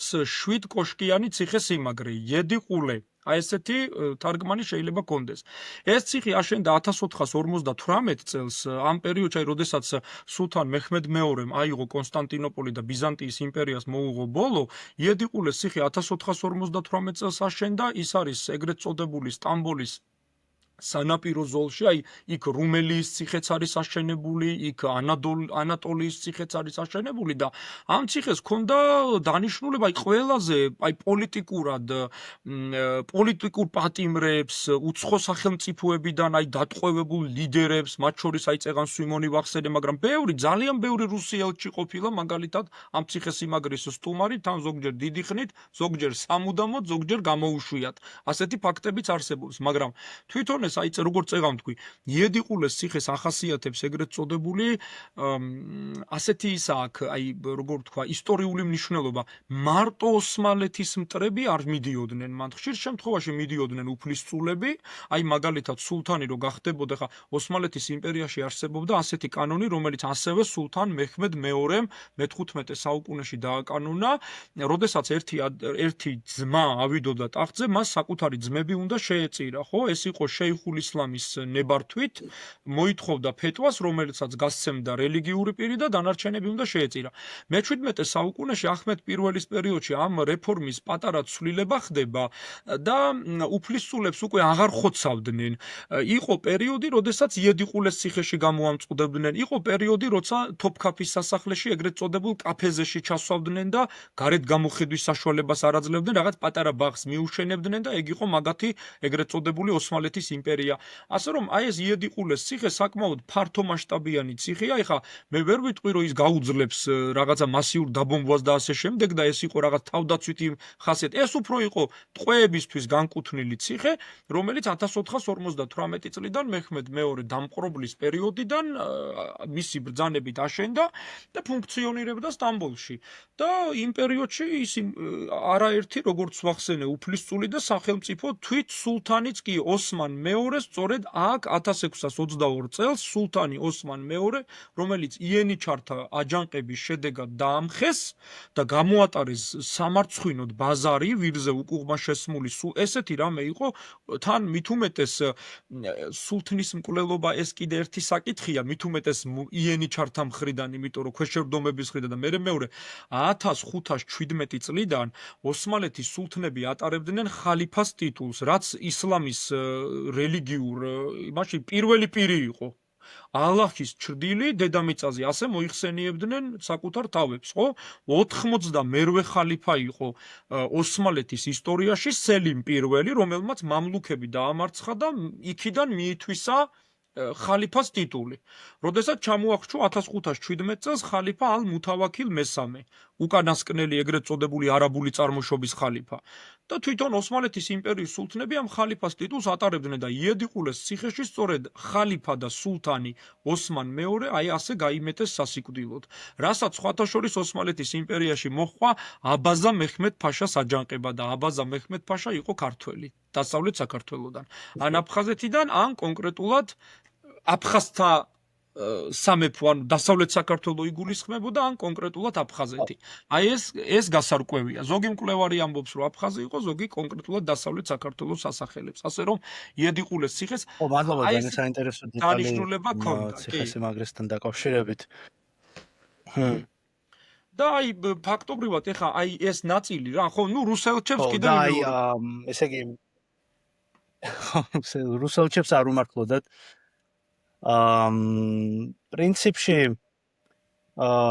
ძალიან საინტერესო მიდგომა ქონდათ ხო ამ აღმოსავლურ იმპერიებს, იმიტომ რომ სპარსეთის იმპერიაშიც არ წყალობდნენ რუსელჩებს და ნუ ეხლა გრიბოიდოვს რაც დაემართა და პრინციპში სხვა რუსელჩებსაც ძალიან უხეშად ექცეოდნენ, მაგრამ იქ ძალთა ბალანსი კიდევ იმდენად იყო რუსეთის სასარგებლოდ, რომ ამდენს არ უბედავდნენ და ასე სიხშირით არ უბედავდნენ სიტყვაზე რუსელჩებს, როგორც სიტყვაზე ოსმალეთის იმპერიაში.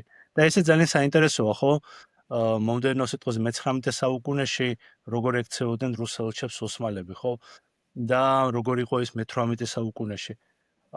სულ უფრო იყო შემთხვევები, როდესაც რუსელჩებს ასევე ესე ვთქვათ, უხეშად ექცეოდნენ ოსმალეთის იმპერიაში, მაგრამ მაინც გარკვეულწილად ხარისხი იცვლება ამ ურთიერთობების და რაც რა თქმა უნდა ირეკლავს პირდაპირ იმ აი ძალთა ბალანსს, რაც ორ იმპერიას შორის არსებობს. უკვე თურქებს სულ უფრო მეტად ეშინიათ მზარდი რუსული გავლენისა და შესაბამისად უფრო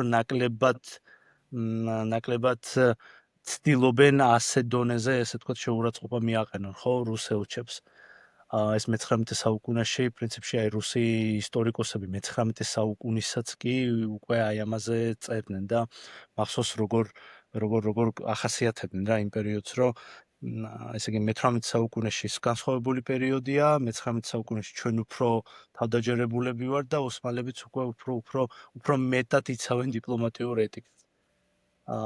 კარგი, აი რო დაუბრუნდეთ ჩვენ ეს თქვათ ან მორიგ ომს, რა ძირითადი დებულებებით სრულდება ეს ომი და რა თქმა უნდა, ჩვენთვის საინტერესოა პირველ რიგში აი სამხრეთ კავკასიის საკითხიც, ხო, აი ამ ომიდან გამომდინარე.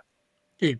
აი ერთი აუცილებლად უნდა ვახსენო, როდესაც 1787-ში დაიწყო 27 აგვისტოს რუსეთ-ოსმალეთის ეს მეორე ომი, აქ სხვათა შორის ინგლისმა რატომღაც რუსეთს მეორე ფრონტი გაუხსნა შვედეთის დახმარებით. აი ამაზე მინდოდა რომ აუცილებლად მეხსენები, იმიტომ რომ 1788 წელს, კონკრეტულად ივნისში, ინგლისის წაქეზებით შვედეთსა და ოსმალეთს შორის იწყება დაპირისპირება. შედეგად რუსეთის იმპერიას უკვე ორი ფრონტი აქვს, ერთი ფრონტი ოსმალეთის იმპერიასთან აქვს გახსნილი, მეორე ფრონტი გახსნილი აქვს უკვე შვედეთთან. თუმცა ამის და მიუხედავად, რუსეთი მაინც ძალიან დიდ სამხედრო წარმატებებს მოიპოვებს ოსმალეთის ფრონტზე, მაგალითად იყო საზღვაო ბრძოლები, ეს იყო ეგრეთ წოდებული სინოპის ბრძოლა, ოჩაკოვის ბრძოლა, ამ ორ ბრძოლაში რუსულმა ფლოტმა გაანადგურა ოსმალეთის ფლოტი. ამავდროულად სახმელეთო იერიშები მიიტანეს და ხოტინი დაიკავეს, რომელსაც სხვათა შორის მე-17 საუკუნეში ოსმალეთსა და კაზაკების ფრონტი იყო სწორედ ხოტინი ერთ-ერთი ყველაზე მნიშვნელოვანი, აი მე-17 საუკუნეში, მე-18 საუკუნეში უკვე პირდაპირ იერიშით აქ რუსები იმარჯვებენ. მაგრამ ყველანაირად საინტერესო ხდება ეს პროცესი, როდესაც 1788 წლის იანვარში ფაქტობრივად ემზადება ავსტრიის იმპერია ამ ომში რომ ჩაერთოს რუსეთის მოკავშირის პოზიციით და უკვე თებერვალში ოსმალეთის იმპერიას ყავს ორი მეტოქე. ერთი არის რუსეთის იმპერია და მეორე არის ავსტრიის იმპერია. თუმცა ავსტრიის იმპერია 1791 წლის სისტოვის ზავით გადის ამ ომიდან, რატო? ძირითადად მაინც ევროპულ სახელმწიფოებს საფრანგეთის დიდი რევოლუციისკენ ჰქონდათ მიდრეკილი აი ეს ყურადღება, იმიტომ რომ ხა საფრანგეთის დიდი რევოლუცია რატო მოხდა, ხო? მონარქიის წინააღმდეგ იყო პირველ რიგში, რომელიც ფაქტობრივად ვეღარ აკონტროლებდა ქვეყანაში არსებულ სიტუაციას. და ეხლა გვერდზე რევოლუცია გადამდებია, ეს მე-19 საუკუნეში ჩანს, როგორ ვირუსულად გადაედო საფრანგეთის რევოლუციები ავსტრიას და პრუსიას. და ამათაც აქვთ იმის შიში, თან მით უმეტეს ეხა ავსტრიელებს განსაკუთრებით უნდა მიექციათ ყურადღება, ის იყო, რა ქვია, იმპერატორის მარია ანტუანეტა ავსტრიელი იყო. და შესაბამისად იქ სხვა ყურადღება მიდის იქ უკვე საფრანგეთთან მიმართებაში, ასე რომ ამათ იმის შიში აქვთ, რომ არ გადმოედოთ. მეორე იქ საფრანგეთის მეფე ლუი მე-16 აქეთ პრუსიას და ავსტრიას ეპატიჟება, რომ შეიჭრან საფრანგეთის ტერიტორიაზე და რევოლუციური პროცესის დახმარებაში მოეხმარონ მაგალითად, ხო, რაღაცა მოკავშირეობითი ისიც იყო. ნუ ეხა მაგაზე აღარ დავწვრილმანდები, იმიტომ რომ ეგ ევროპის საკითხი ცალკეა, უბრალოდ უნდა მეხსენებინა, რომ აი ევროპა ავსტრიის იმპერია რო შემოდის 1788 წლის თებერვალში, რატო გადის უკან, ანუ რატო გავიდა 1791 წელს და სისტოვის ზავი რატო გააფორმა ოსმალეთის იმპერიასთან, ხო? ამ სისტოვის ზავით ფაქტობრივად ავსტრიის იმპერია გამოეთიშა აი ამ რუსეთ-ოსმალეთის ომს და რუსეთი და ოსმალეთი დარჩნენ ერთ-ერთზე ისევ მარტო.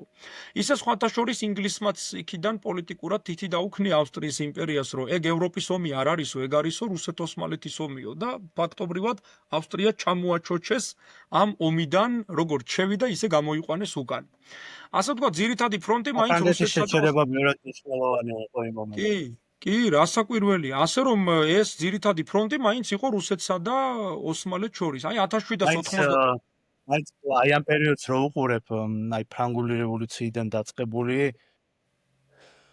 მოდი ასე ვთქვათ 1812 წლამდე, ხო, როდესაც ნაპოლეონი შედის შეიჭრება რუსეთში, აი ამ დაახლოებით 20 წლის განმავლობაში მაინც რუსებმა რამხელა სარგებელი ნახეს ტერიტორიული კუთხით მთელი თავისი საზღვრების გასწვრივ. ანუ ევროპელები ერთმანეთს ხოცავენ ამ დროს. მრავალი ომია, რუსები მონაწილეობენ მანდაც, რა თქმა უნდა, მაგრამ მაინც სანამ ევროპელები ხოცავენ ერთმანეთს, რუსები აფართოვებენ თავის ტერიტორიებს. გინდ სამხრეთ კავკასიაში, გინდ იქეთ აღმოსავლეთ ევროპაშიც პრინციპში, ცოტათი ცენტრალურ აზიაშიც შედიან, ჩრდილოეთ ნაწილში, შემდეგში უკვე მერე მთელ ნაწილს უკვე ყირიმის შემდეგ დაიპყრობენ, ყირიმის ომის შემდეგ, მაგრამ აი ეს აი მგონია რომ ყველაზე მეტად ისარგებლა ორმა სახელმწიფომ აი ამ ფრანგული ომებით, ხო, იმ რევოლუციით და რევოლუციის შემდგომი ომებით, ეს არის დიდი ბრიტანეთი და შემდეგ უკვე რუსეთი.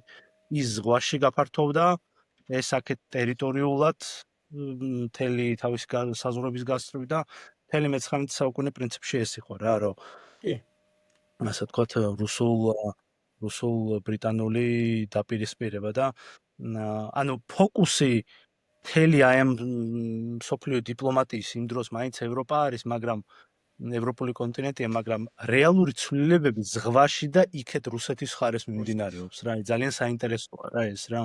კი, ძალიან, იმიტომ რომ იქ ევროპისკენ რაც არ უნდა დიდი ყურადღება მიეპყროთ სახელმწიფოებს, აი ცალით-თვალით მაინც აღმოსავლეთის საკითხით ყველა იყო დაინტერესებული, რომელიც ახლო აღმოსავლეთში ხდებოდა. აი მაგალითად 1792 წელს, როდესაც ფაქტობრივად რუსეთ-ოსმალეთის მეორე ომი დასრულდა, აგვისტოში მოეწერა ხელი ქალაქ იასიში საზავო ხელშეკრულებას. ავსტრია სისტოვის ზავით გავიდა 91-ში, 1791-ში რუსეთის იმპერიამ და ოსმალეთის იმპერიამ ხელი მოაწერეს 92-ში ქალაქ იასიში საზავო ხელშეკრულებებს. ძირითადად ქუჩუკაინარჯის საზავო პირობები გამეორდა, რუსეთს უყვარს ზავების გამეორება. შეახსენა რომ მე ვარ მართლმადიდებელი ხალხის დამცველი, ხო, ნუ ეს როგორ ყველამ ძალიან კარგად ვიცით, რატო იყო მართლმადიდებელი ხალხის დამცველი, დიდად ეს რელიგიური მასთან არ არის კავშირში, უფრო პირწავარდნელი პოლიტიკური, რა თქმა უნდა, პოლიტიკური ამბის გამო, თორე ეხა მართლმადიდებლობა, რა ვიცი, მე ასე მიმაჩნია, რომ ქვეყნისგან შორს არის, ახლაც და მაშინაც. და აი, როდესაც მაგალითად იასის ზავი გაფორმდა, ყველაზე საინტერესო ის არის, რომ ხელის მომწერი ორივე მხრიდან არის ქართველი. იქით მხრიდან ქოჯა იუსუფ ფაშა და აქეთ მხრიდან იყო ისა რა ქვია, ლაშქაროვი. ორივე წარმოშობით იყო ქართველი. რუსეთ-ოსმალეთის აი ამ მაგრამ აი ოსმალების მხრიდან არა ეს არის. ქოჯა იუსუფ ფაშა გურჯი იყო, ჩვეულებრივად ქართველი ის იყო, რა ქვია. და ამ ომში სხვათა შორის კიდევ ერთი პიროვნება იღებდა სხვა მონაწილეობას, აი რო არ ვახსენო, არ შეიძლება ახლა გამახსენდა. ეს არის კაპიტანი დერია, ეს ადმირალი იყო ოსმალეთის იმისი, ყველამ ძალიან კარგად გაგვიგია, ჰასან ფაშა თავისი განუყრელი ლომით, რომელსაც უთან ატარებდა. ის წარმოშობით ქართველი იყო, დუშეთიდან იყო. და საინტერესო. რუსეთ-ოსმალეთის ფრონტზე საიდან გამოისროლეს ეს ჰასან-ფაშა? გადმოისროლეს ეგვიპტიდან. ეგვიპტეში მე-18 საუკუნეში 1775-1778 წლებში დამყარებული იყო ორი ქართველი მამლუქის დუუმვირატი, ეს არის იბრაჰიმ ბეგ შინჯიკაშვილი, რომელიც მარტყოფიდან იყო წარმოშობით და ეს არის მურად ბეგი. რომელიც შემდგომში ორივენი ერთად 1798 წელს ნაპოლეონს უპირისპირდებიან, ხო? იქ იმბამბასთან მოხდა ბრძოლა, იქ პირამიდებთან მოხდა ბრძოლა და რაღაც საოცარი ბრძოლა აჩვენეს მამლუქებმა. ნაპოლეონმა ხოტბაც კი შეასხა თავის დღიურებში მამლუქებზე ისეთი ჩაწერა. მერე საერთოდ ნაპოლეონმა დაამარცხა, მაგრამ გაკვირვებული იყო, კი. დაამარცხა, გაკვირვებული იყო და საერთოდ მამლუქების შენაერთი შექმნა საფრანგეთში ნაპოლეონმა, რომელიც საკუთარ არმიაში შეიყვანა. ეს კიდე საერთოდ ცალკე ის არის პატივია ამათთვის. და ეს ჰასან-ფაშა იქ ქართველებს ამარცხებს. მერე იქ ანუ რა ბედის ირონია მეთქი, სულ მაგას ვამბობ. მამლუქთა დუუმვირატში არიან ქართველები, ოსმალეთიდან იმ ქართველი დუუმვირატის დასამარცხებლად იგზავნება ასევე ქართველი ჰასან-ფაშა და ეგვიპტის ტერიტორიაზეც და რუსეთის ტერიტორიაზეც თითქმის მთავარსარდლობა ეჯახება ერთმანეთს და აქედან არიან ქართველები, ერთი მხრიდანაც და მეორე მხრიდანაც. ანუ ქართული სამხედრო ის არის ფაქტობრივად იმ პერიოდში ძალიან აქტიურ ფაზაში. ასე რომ აი იასის ზავი რო გაფორმდა, ესე რომ ვთქვათ, ფაქტობრივად შედეგები რო ვთქვათ, ხო? მაგალითად რუსეთსა და ოსმალეთს შორის ერთ-ერთი პირობის თანახმად საზღვარი უნდა გასულიყო მდინარე დნესტრზე. ეს იყო ერთ-ერთი მთავარი პირობა. ასევე შედეგად რუსეთს გადაეცა დნესტრისა და ბუგს შორის ეგრეთ წოდებული არსებული მიწები და ძალიან აი ძირითადი პირობებით გამეორდა ქუჩუ-კაინარჯის საზავო ხელშეკრულება, რაც 1774 წელს იყო გაფორმებული. სხვათა შორის იგივეს აკეთებს რუსეთი 1814-ში და 1828 წლებში ირანთან გულისტანის და თურქმენჩაის საზავო ხელშეკრულებებს როცა აფორმებს. იქაც ძალიან ხშირად წინა საზავო პირობებს ამეორებს ირანთან. ამიტომ ეს ჩვევაში ქონდა ზოგადად რუსეთის იმპერიას ამ სახელმწიფოებში ეგრეთ წოდებული ზავების გამეორება, ხო? აი ეს შეიძლება თამამად ითქვას. მადლობა გიორგი. ახლა ჩვენი ესე ვთქვათ, გეგმის თანახმად გვინდა გადავიდეთ უკვე მე-19 საუკუნის დასაწყისზე და აქ უკვე შევეხოთ ომს, როდესაც რუსეთი პრინციპში პარალელურად აწარმოებს ომებს ევროპის კონტინენტზე და ყველაზე საინტერესო აქ ის არის, რომ როგორ და რატომ არ იყენებენ ოსმალები რუსების დაკავებულობას, ასე ვთქვათ, ფრანგებთან ომით თავის სასარგებლოდ, ხო, აი კუტუზოვი რას ახერხებს ისეც, რომ თურქები, არ ვიტყვი რომ მოტყუდებიან, მაგრამ გარკვეულწილად მაინც არ იყენებენ სრულად თითქოს და აი ამ შესაძლებლობას. მეორე მხრივ, რა თქმა უნდა, ისიც იყო, რომ მათ არ სჯეროდათ იმისა, რომ ნაპოლეონს სურდა სიტყვაზე რუსეთის სრულად დამარცხება და მერე უკვე ერთ-ერთზე დარჩებოდნენ რუსეთთან, რაც შეიძლება უარესი შედეგის მომტანიც ყოფილიყო. ხო, ეხლა მაყურებელმა რო სწორედ გაიგოს, ჩვენ საუბრობთ ეხლა უკვე 1806-1812 წლების, კი. კი. და მაშინ როდესაც უკვე საქართველოს აღმოსავლეთ ნაწილი რუსეთს უკვე ანექსირებული აქვს და უკვე პრინციპში ცდილობს უფრო მეტ ტერიტორიაზე გავიდეს სამხრეთ კავკასიისა, ხო? აი რა ხდება ამ პერიოდში? როგორი სახის ურთიერთობები გვაქვს თურქეთსა და რუსეთს შორის და აი ეს საკითხი, რატომ არ მოხდა მაინც ოსმალებსა და ნაპოლეონს შორის ეს მტკიცე კავშირის ჩამოყალიბება, რომ სიტყვაზე საერთო ფრონტით შეეტიეთ რუსეთს წინააღმდეგ?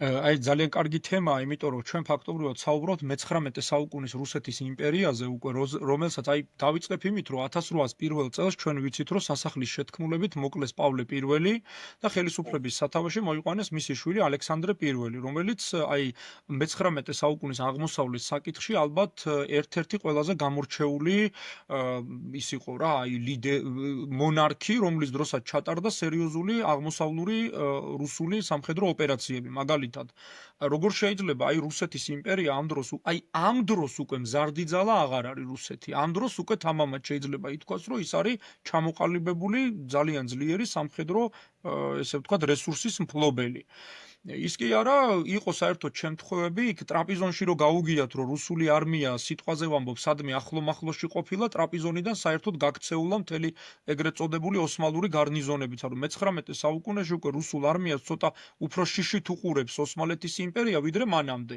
თან ახლა როგორი მთავარსარდლობაა ხო იქ სუვოროვი იქ კუტუზოვია რომელსაც ძალიან დიდი სამხედრო ისტორიები აქვს შექმნილი აი მაგალითად სუვოროვის გამოცდილია თურქებთან ომში და კუტუზოვი იყო საერთოდ აი 1806-1812 წლების ომში კუტუზოვის მიღწევები ძალიან დიდია განსაკუთრებით აი მოლდავეთში ბესარაბიის ტერიტორიაზე და მათი ანექსირება და იქ ეგრეთ წოდებული არსებული ბრძოლები და რაც ყველაზე მნიშვნელოვანია ამ პერიოდში რუსეთს ხო რამდენიმე ფრონტი აქვს, აი ჩამოთვალოთ, ეხლა რა ფრონტი აქვს.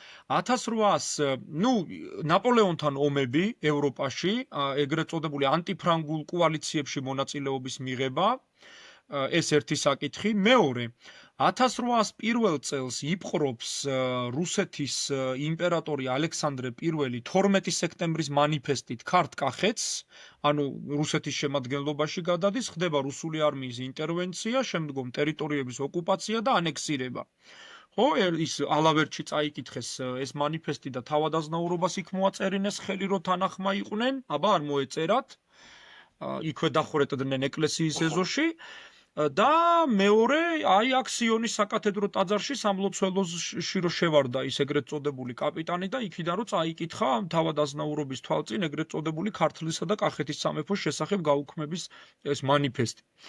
ეს ერთი საკითხი, ანუ კავკასია ცალკე პრობლემაა, აი კავკასიის ფრონტზე ხარ ახდება 1801 წელს ქართკახეთში 1802 წლიდან დამატებითი გარნიზონები შემოდიან, 1803 წლიდან 1805 წლამდე ბაგრატიონების გადასახლება ხდება აქტიურად საქართველოს ტერიტორიიდან, იმიტომ რომ ქართველებს არ დაუტოვონ არანაირი ღირებული სიწმინდის ერთეული იყო ბოლოს და ბოლოს ბაგრატიონები ქართული საზოგადოებისთვის. ხო ხა სხვა სახელმწიფოებში დინასტიები რო ესე იცვლებოდა საქართველოს სახელმწიფოში აი სანამ რუსები არ გამოჩნდნენ ჩვენ ქვეყანაში იქამდე ბაგრატიონების შეცვლის საკითხი ასე მკაცრად არასდროს არ დამდგარა. ეხა იყო ხოლმე ფეოდალების საკითხი არის ზოგადად რომ როგორი სუსტი მეფეც კი არ უნდა ყოფილიყო საქართველოს ისტორიაში დინასტიის შეცვლა აი ასეთი რამე მეწყაროებში უბრალოდ არა აზრათაც არ მოსვლიათ. არა ხო არც სააკაძეს და არც ხვებს შეიძლება ერთი მეფე მეორედ შეცვალო მაგრამ დინასტია ხო აი თვით მაგალითად სეფიანთა სპარსეთიდანაც ხო ეხა შაჰ-სეფი პერიოდში იგზავნება როსტომ-ხანი ანუ შეიძლება ვიღაცას ისლამი მიეღო შეიძლება რაღაცა მაგრამ ბაგრატიონები ვინმე აბა რა საკვირველია თორე რამდენი იყო ისეთი რომ უნდა მაგალითად წესიერით შეცვლილიყო მაგრამ არავითარ შემთხვევაში ბაგრატიონად ითვლებოდა და ეს იყო ქართველებისთვის სიწმინდის ერთეული. ძალიან საინტერესო საკითხი არის თვითონ ბაგრატიონებმა როგორ მოახერხეს რომ ეს თავისი დინასტია და თავისი უცვლელობა ჩამოაყალიბეს რა ასე ვთქვათ რა მე მაინც მიმაჩნია რომ ეს იმ ბაგრატიონების განსაკვირია სხვა იმპერია სხვა ქვეყნებთან სხვა ევროპულ თუნდაც რუსულ დინასტიებთან ხო სადაც ცვალებადობა ისე თუ ასე ხდებოდა ევროპულ ქვეყნებში განსაკუთრებით საფრანგეთში მაგალითად საფრანგეთში ინგლისში კი და აი ბაგრატიონების შემთხვევაში ეგ ძალიან საინტერესოა. ზოგადად ეს საკითხი სხვათა შორის არ არის მაინც და მაინც კარგად გამოკვლეული.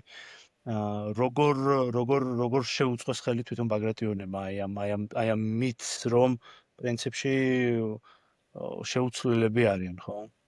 ну ალბათ ეს იმ მაგარი ესე ვთქვათ ლიდერი ბაგრატიონების დამსახურებაც არის ზოგჯერ ხო იცი ну იმათი სახელიც ძალიან ხშირად ჭრიდა თორე აი მაგალითად რუსუდანის შემთხვევაში მაგალითად რა ვიცი მე მეტი რაღა არგუმენტი უნდათ ხო ახლა ადამიანი თავიდან ბოლომდე იყო ყველანაირად როგორც აი მართლობაში რო არ უნდა მიგეშვა ხო აი ასეთი შეიძლება დიპლომატი უწოდო არ ვიცი რა შეიძლება უწოდო მაგრამ ყოველ შემთხვევაში აი იმის შეცვლის მცდელობაც კი არ ყოფილა თვითონ შიგნით აი ქართველების მხრიდანაც ხო იყვნენ უვარგისები ჩამოვიდოდნენ და აქცევდნენ ხო სიტყვაზე ვამბობ აი დაუთ ხანს გულისხმობ მაგალითად რომელიც სრულიად ანტი ქართულად იყო განწყობილი მიუხედავად მისის საოცარი განათლებისა იმ პერიოდის მედიცინასთან დაკავშირებით და სხვადასხვა ბევრი ძალიან ის არის არგუმენტის მოყვანა შეიძლება და ეს რუსებმა მოახერხეს. იმიტომ რომ გეორგიევსკის ტრაქტატის თანახმად, როდესაც ერეკლე მეორე გარდაიცვალა და მერე მისი შვილი გიორგი მე-12 ავიდა ტახტზე, ჩვენ ვიცით რომ გიორგი მე-12-ც მალევე გარდაიცვალა, იმიტომ რომ ავადმყოფობდა და არ ჰქონდა ჯანმრთელობის მდგომარეობა ისე როგორც უნდა ყოფილიყო და ჯერ კიდე გიორგი მე-12-ის სიცოცხლეშიც რუსეთის იმპერია აქტიურად ერეოდა საქართველოს საშინაო პოლიტიკურ საქმეებში, რაც წესით და რიგით არ უნდა გაეკეთებინათ, მაგრამ რასაკვირველია გეორგიევსკის ტრაქტატს რუსები უყურებდნენ როგორც ერთი ჩვეულებრივი ფარატინა ქაღალდი, ხელი მოვაწერეთ და მორჩა. ეხლა ეგრე აღარ არის უკვე, всё. შეიძლება დარღვევა უკვე ამ ტრაქტატის და სულ დაარღვიეს. გიორგი მე-12-ის გარდაცვალების შემდეგ ტახტის მემკვიდრე ბევრი იყო, ვინც შეიძლებოდა რომ ბაგრატიონებიდან სიტყვაზე მომო ტახტზე ასულიყო. მაგრამ არც ერთი არ დაუბარებიათ სანქტ-პეტერბურგში და არც ერთისთვის არ უთქვამთ რომ აი გარდაიცვალა შენი ძმა ან მამა შენი და ადი ეხლა ტახტზე მაგალითად საქართველოში და შემოგფიცე ერთგულება. საერთოდ სხვა პოლიტიკას მიმართეს, პირდაპირ დაიპყრეს. და რატო ეხლა ამას თავის მიზანიც ჰქონდა, აქ რუსეთ-ოსმალეთის და რუსეთ-ირანის ომები პირდაპირ კავშირშია. შეიძლება ეხა ირანთან იქ აზერბაიჯანის იგივე აი დარუბანდიდან და კასპიის ზღვის სანაპიროდან ჩვეულებრივად ჩასულიყვნენ. ეხლა იქ პრობლემა არ იქნებოდა, მაგრამ კონკრეტულად ოსმალეთის იმპერიასთან კავკასიის ფრონტზე რუსეთს ყველაზე მეტი ხელშეწყობა ექნებოდა თუ საქართველოს ტერიტორიებს დაიპყრობდა. აი მაგალითად 1804 წელს მთიანეთის ტერიტორიაზე გზების მშენებლობა რატო დაიწყო? ხო, იქ გზების მშენებლობა დაიწყო, რომელსაც მერე იქ შეურაცხყოფა მიაყენეს საზოგადოებას, ურემში ხალხს აბავდნენ და რა ვიცი რა აღარ მოხდა იმ პერიოდში, ხო? ეს კატასტროფა იყო, უმძიმეს პირობებში ამუშავებდნენ ეს რუსები ქართველებს იქ გზების მშენებლობაზე და ამას აჯანყებებიც მოყვა, ხო? ამას აქ აჯანყება მოყვა და ზუსტად მაგას ვამბობ, რომ იმ პერიოდში რამხელა ძალა აქ ამ რუსეთის იმპერიის არმია სამწუხაროდ, აი შეიძლება ასე ითქვას, რუსეთის იმპერია სამწუხაროდ რამხელა ძალა აქ, რომ აქ 1804 წელს ქართლის მთიელების აჯანყება ჩაახშო, იქ იმავე წელს ირანთან ომი დაიწყო და ნახჭევანთან და იქ ფრონტები აქ გახსნილი და ძალიან სერიოზული ბრძოლები მიდის. იქ 1806 წელს ოსმალეთის იმპერიასთან ომი დაიწყო და ამ დროს თან პარალელურად ნაპოლეონთან არის დაპირისპირებული, მაგრამ ისე მე ყოველთვის აღნიშნავ ხოლმე, რომ ნაპოლეონთან დიდად წარმატებით რუსები ვერ იბრძოდნენ 1812 წლამდე, სანამ რუსეთის იმპერიაში შეჭრილმა ნაპოლეონმა მარცხი არ განიცადა გენერალ ზამთართან. მე ვამბობ ყოველთვის ასე. იმიტომ რომ რუსეთში შეჭრილი ნაპოლეონიც კი ახერხებს და ბოროდინოს ბრძოლაში გამარჯვებას მოიპოვებს და მიდის მოსკოვამდე. ხო, ეხლა იქ რაც ხდება უკვე ჩვენ ყველამ ძალიან კარგად ვიცით, მაგრამ ფაქტია, რომ რუსეთის იმპერია ამ დროს თან პარალელურად იბრძვის ოსმალეთის იმპერიასთან, პარალელურად ირანთან, კავკასიას იმორჩილებს. იმერეთი დაიქვემდებარეს 1810 წელს ბოლოს და 1811-ში ავტოკეფალია გაგვიუქმეს და ეგზარქოსები ჩამოიყვანეს, რომლებმაც გაძარცვეს ქართული ქრისტიანული ტაძრები და საფლავები და ეს ძალიან დიდი ხო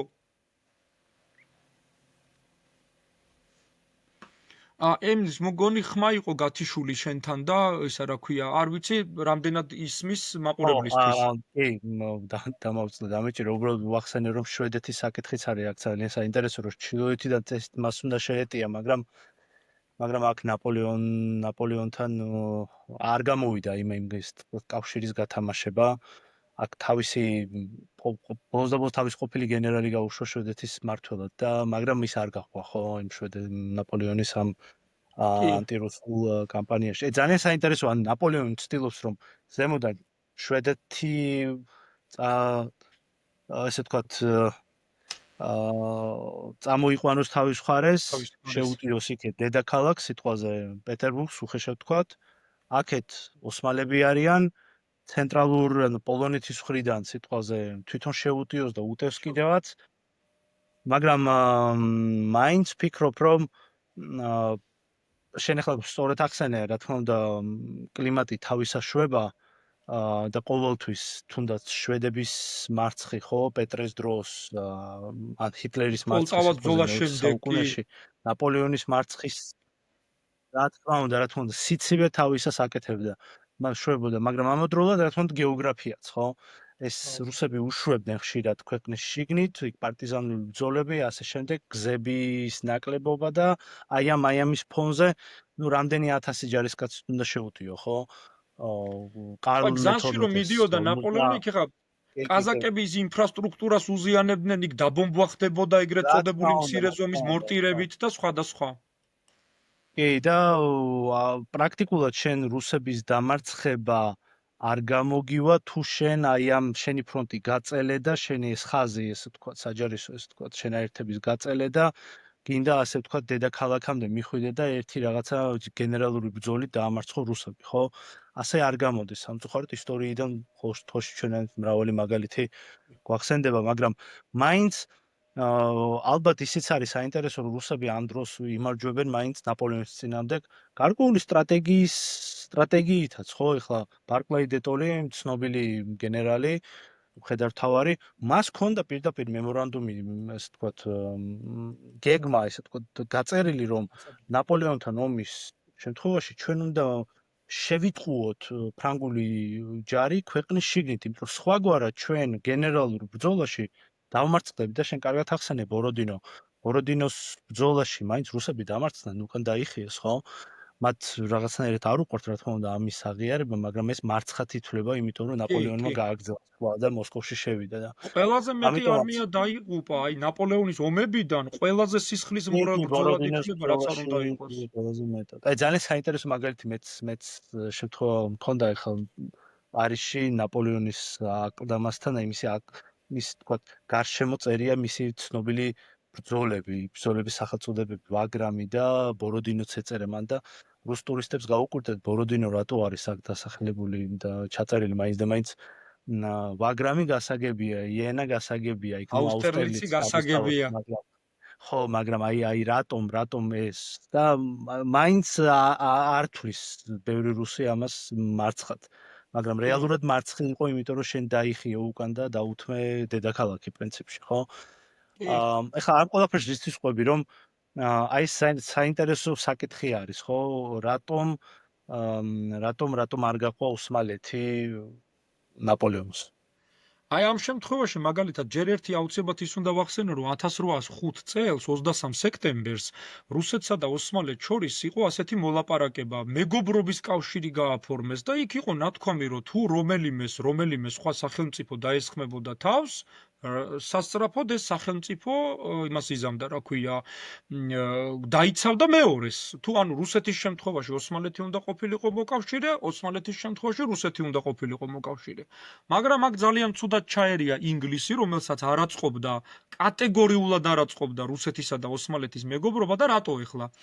ნაპოლეონი აპირებდა და შემდგომ გაგზავნა კიდეც სტამბოლში ელჩად გენერალი სებასტიანი, აი რომელიც სხვათაშორის ძალიან დიდი ამბის შემსწრე გახდა და მისი წყალობით სტამბოლი გადარჩა, შეიძლება ასე ითქვას, აი ახლა მოვყვები რა ამბავზეც მაქვს ზუსტად საუბარი და ფაქტობრივად 1806 წლის 20 აპრილს ინგლისზე უფრო მეტად რუსეთისა და ოსმალეთის მეგობრული ხელშეკრულებით 1806 წლის 20 აპრილს მაგალითად საფრანგეთის ზეწოლით ის 1805 წელს რუსეთის შეთანხმება ჩაიშალა. იქიდან ნაპოლეონმა პირდაპირ მნიშვნელობით ოსმალეთსა და რუსეთის ხელშეკრულებას ხელი შეუშალა, მეგობრობის ხელშეკრულებას და ოსმალეთის იმპერიამ რატომღაც ჩათვალა, რომ საფრანგეთთან კავშირი ამ პერიოდისთვის უფრო მომგებიანია. რატო?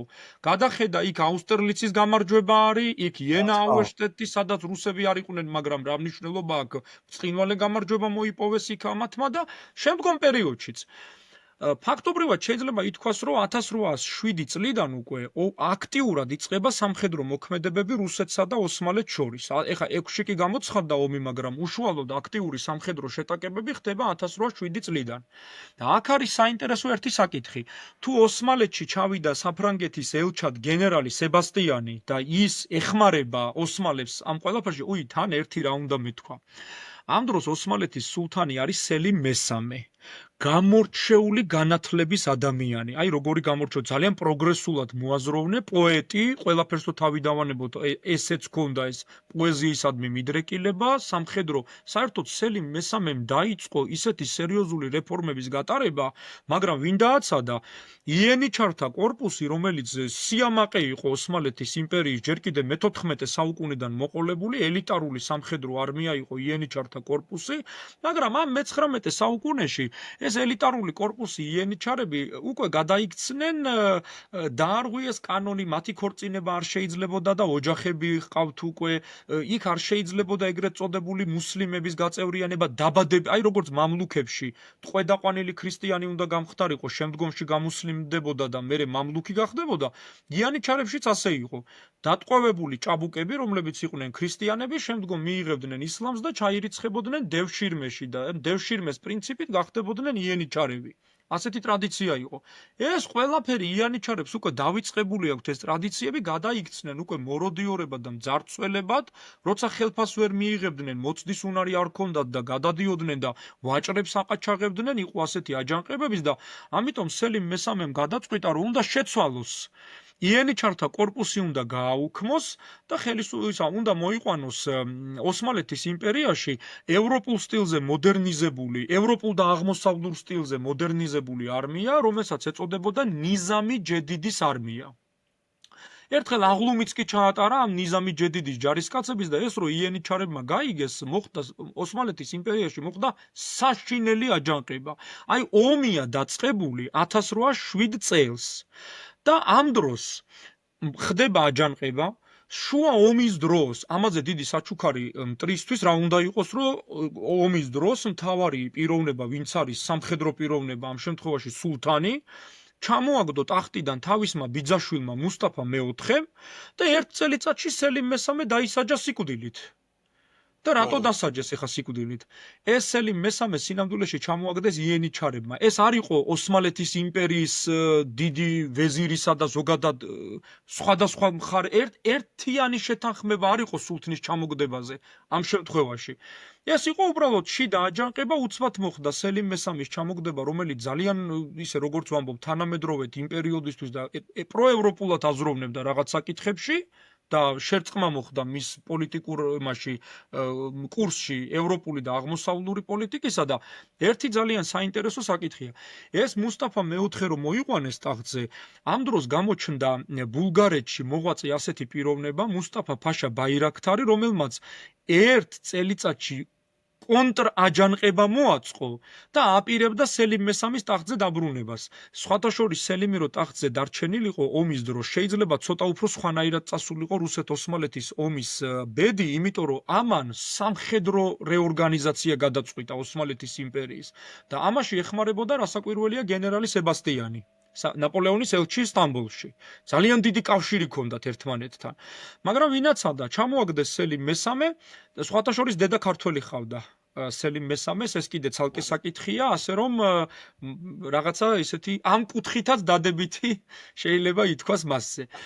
და მუსტაფა ფაშა ბაირაქთარმა 1808 წელს მოაწყო აჯანყება, რომ იქნებ სელიმი დაებრუნებინა ტახტზე, მაგრამ უცბად სელიმი დასაჯეს სიკვდილით. იმიტომ რომ არ აეყვანა მუსტაფა ფაშა ბაირაქთარს ისევ ტახტზე. და საბოლოო ჯამში მაინც არ დატოვეს უზურპატორი მუსტაფა მეოთხე ტახტზე და ტახტზე აიყვანეს სულთანი მაჰმუდ მეორე, რომელმაც გადაიბარა რუსეთ-ოსმალეთის ომიც. 1826-ში იენიჩართა კორპუსი დაითხოვა, შექმნა ნიზამი ჯედიდის არმია, შემოიღო ეგრეთ წოდებული ოსმალეთის იმპერიაში პროევროპული გარკვეული რიგის კანონები, რომელიც ოსმალეთის იმპერიას რიგ შემთხვევაში ცუდად წაადგა, რიგ შემთხვევაში კარგად წაადგა. გააჩნია, კონსერვატიულად მოაზროვნე ოსმალები თავისებურად იგებდნენ, უფრო პროევროპულად მოაზროვნეები თავისებურად.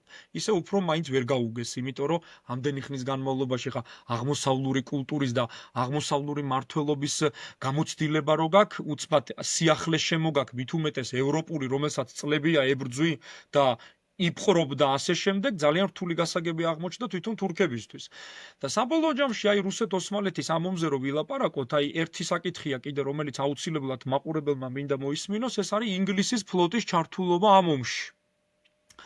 ჯერ კიდე სელი მესამის დროს აი ინგლისის ფლოტმა გადაწყვიტა რომ შეიჭრას ბოსფორის სრუტეში და დაემუქრა ინგლისის გარკვეული ესკადრა, საზღვაო ესკადრა სტამბოლს. ანუ სტამბოლს დაბომბვით დაემუქრა და ზუსტად ამ პერიოდში ეს სებასტიანი იმყოფებოდა სტამბოლში და სებასტიანმა ისე გაამაგრებინა სტამბოლის აი ქალაქის ზღუდე იმდენად გაამაგრეს სულთანმა და გენერალმა სებასტიანმა, რა თქმა უნდა ევროპული გამოცდილებით. სებასტიანი იყო ამ ყველაფრის მოთავე, რომ ინგლისის ფლოტმა უკან დაიხია ბოსფორიდან. ანუ გავიდა ინგლისის ფლოტი საერთოდ, იმიტომ რომ აზრი არ ქონდა იქ შეჭრას. ამით ინგლისმა გააკეთა ორი რაღაც. რუსეთს საჩვენა რომ თუ რამე აქ მე ვარ, ხმელთაშუა ზღვაში და აქედან ბოსფორში მე შევალ. ეს ერთი ინგლისის ყველაზე მნიშვნელოვანი ამბავი და მეორე ინგლისმა ძალიან კარგად იცოდა ნაპოლეონის ელჩი რო იმყოფებოდა მაშინ რა ქვია გენერალ სებასტიანზე სტამბოლში და კარგად მოეხსენება მაყურებელსაც და ჩვენც კარგად მოგვეხსენება რომ ვინც ნაპოლეონის მოკავშირე არის ინგლისის მტერი ეს ერთ-ერთი მათგანი სწორედ აი ოსმალეთის იმპერიაც ამ შემთხვევაში ეს ომი მთავრდება 1812 წელს, ეხლა დაუსრულებლად შეიძლება 6-12 წლების ომზე საუბარი იმხელა თემა, მაგრამ აი მაინც ძირითადი საკითხები გამოვკვეთე, რომელიც შედარებით ნაკლებად არის ხოლმე ცნობილი საზოგადოებისთვის, კი. აი ესეთ ვითარებაში 1800 განსაკუთრებით რაც მინება არის პირობებში წინაზავებთან. აი საზავო პირობებში ის ცვლილება არის მაგალითად რომ 1812 წლის ფაქტობრივად 28 მაისს, ეხლა სხვათა შორის 29 და 28 მაისი ოსმალეთის ისტორიისთვის რაღაც აღსანიშნავი თარიღია. აი უკანასკნელი შეტევები ხდებოდა და აღება საერთოდ კონსტანტინოპოლის და 1812 წლის 28 მაისს ქალაქ ბუქარესტში, აი დღევანდელი მოლდავეთის ტერიტორია, იგივე აი ბესარაბიის ტერიტორიას, მაშინდელი ბესარაბიის ტერიტორია, ახლანდელი მოლდავეთი ტერიტორიაზე გაფორმდა საზავო ხელშეკრულება და ამ საზავო ხელშეკრულების თანახმად რა პრივილეგიები მიიღო ეხლა ამ რუსეთმა ოსმალეთისგან. ოსმალეთმა დამარცხება აღიარა, ამ წელს რუსეთს ძალიან დიდი წარმატებები ჰქონდა. იქ ნაპოლეონთან ომში, იქ ოსმალეთთან ომში, იქ ირანს ამარცხებს, იქ კახეთის დიდი აჯანყება ჩაახშო საქართველოში. ეს ყველაფერი ერთ წელში ხდება. და რასაკვირველია, ეს ძალიან ის იყო, რა ქვია, რუსეთის იმპერიის სიძლიერის ძალიან ისეთი აღმავლობის მანიშნებელი. ჩვენ და სამწუხაროდ. და აქ ეხა რა ხდება? ბუქარესტის საზავო ხელშეკრულება რო გაფორმდა, ბესარაბიის ტერიტორია მთლიანად გადაეცა რუსეთის იმპერიას. ანუ ოსმალეთის იმპერიამ დაკარგა საერთოდ გავლენა მთელ ბესარაბიაზე, იგივე მოლდავეთის ტერიტორიაზე. ეს რუსეთის იმპერიის შემადგენლობაში გადავიდა. 1812 წლის 28 მაისის ბუქარესტის საზავო ხელშეკრულებით. და აი შემდგომში უკვე ჩვენ მესამე ნაწილშიც როცა ვილაპარაკებთ აი ადრიანოპოლის საზავო ხელშეკრულებაზე, იქ ჩვენ ვნახავთ, რომ ოსმალეთისთვის განსაკუთრებული კი იყო მოლდავეთის დაკარგვა. ძალიან მძიმე იყო, რასაკვირველი ხა ამხელა ტერიტორიას კარგავ, რომელიც ჯერ კიდევ შუა საუკუნეებიდან შენია. და აი ჩვენ ვნახავთ ადრიანოპოლის საზავო პირობებში კიდევ ერთხელ როცა დამარცხდება ოსმალეთის იმპერია, რა პირობებს წაუყენებს დამარცხებული ოსმალეთი რუსეთის იმპერიას მიუხედავად დამარცხებისა. ოსმალეთისთვის მნიშვნელოვანი იყო, რომ ოსმალეთის აღმოსავლეთ ევროპაში, ბალკანეთის, აი ჩრდილოეთით რა ქვეყნებიც იყო, იმ ტერიტორიებზე, რომლებიც დამოუკიდებლად გამოცხადდნენ, რუსული არმია იქ არ უნდა მდგარიყო არავითარ შემთხვევაში, იმიტომ რომ ეს იქნებოდა მუდმივი საფრთხე ოსმალეთის იმპერიისთვის, რომ რაღაცაა და ომი დაიწყებოდა, ეგრევე შემოვარდებოდნენ მოლდავეთიდან, ვლახეთიდან და უკვე ოსმალეთის დამოუკიდებელი მეზობელი სახელმწიფოებიდან. აი ეს შეიძლება თამამად ვთქვათ, რომ 1812 წლის ბუქარესტის ზავით აი ბესარაბიას, მოლდავეთს კარგავს ოსმალეთის იმპერია.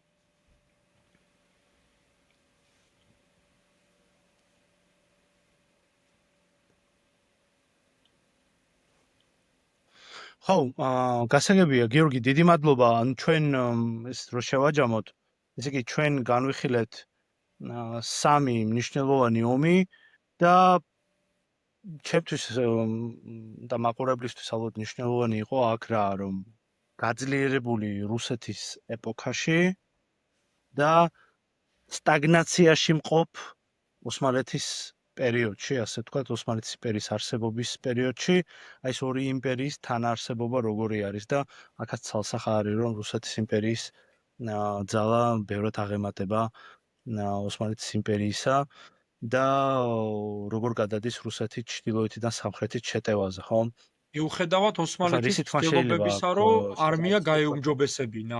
აი, მიუხედავად ამის ცდილობებისა და ემილ ბოდიში ერთ რაღაცას კი, კი, დავამატებ კი, კიდე, კი. რომელიც აუცილებლად უნდა მეთქვა, ხო, ეს ხო. ევროპის ფრონტზე რაც მიიღო ოსმალეთის იმპერიამ, ეს არის მოლდავეთი. ხო, უკაცრავად რუსეთის იმპერიამ რაც მიიღო, ანუ მოლდავეთი გამოცხადდა დამოუკიდებელ სახელმწიფოდ.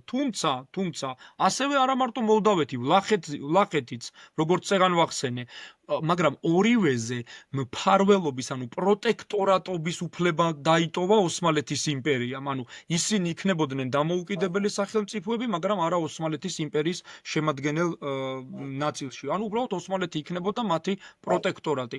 ხოლო რაც შეეხება კავკასიაში, რუსეთმა ოსმალეთს დაუბრუნა მიუხედავად გამარჯვებისა, ასე იყო იმ პერიოდში პოლიტიკურადაც და სტრატეგიულადაც საჭირო, ოსმალეთს დაუბრუნდა ფოთი და ახალქალაქი.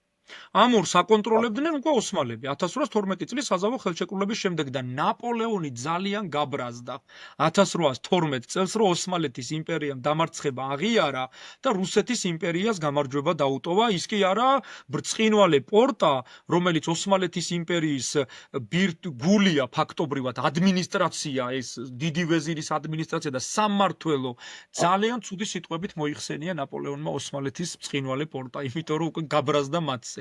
არა, გაწოფებული იყო. ემზადებოდა უკვე შესასვლელად პრინციპში რუსეთის იმპერიაში და ძალიან ესე ვთქვათ გაბრაზებული იყო როგორც შვედებზე, ასევე ოსმალებზე.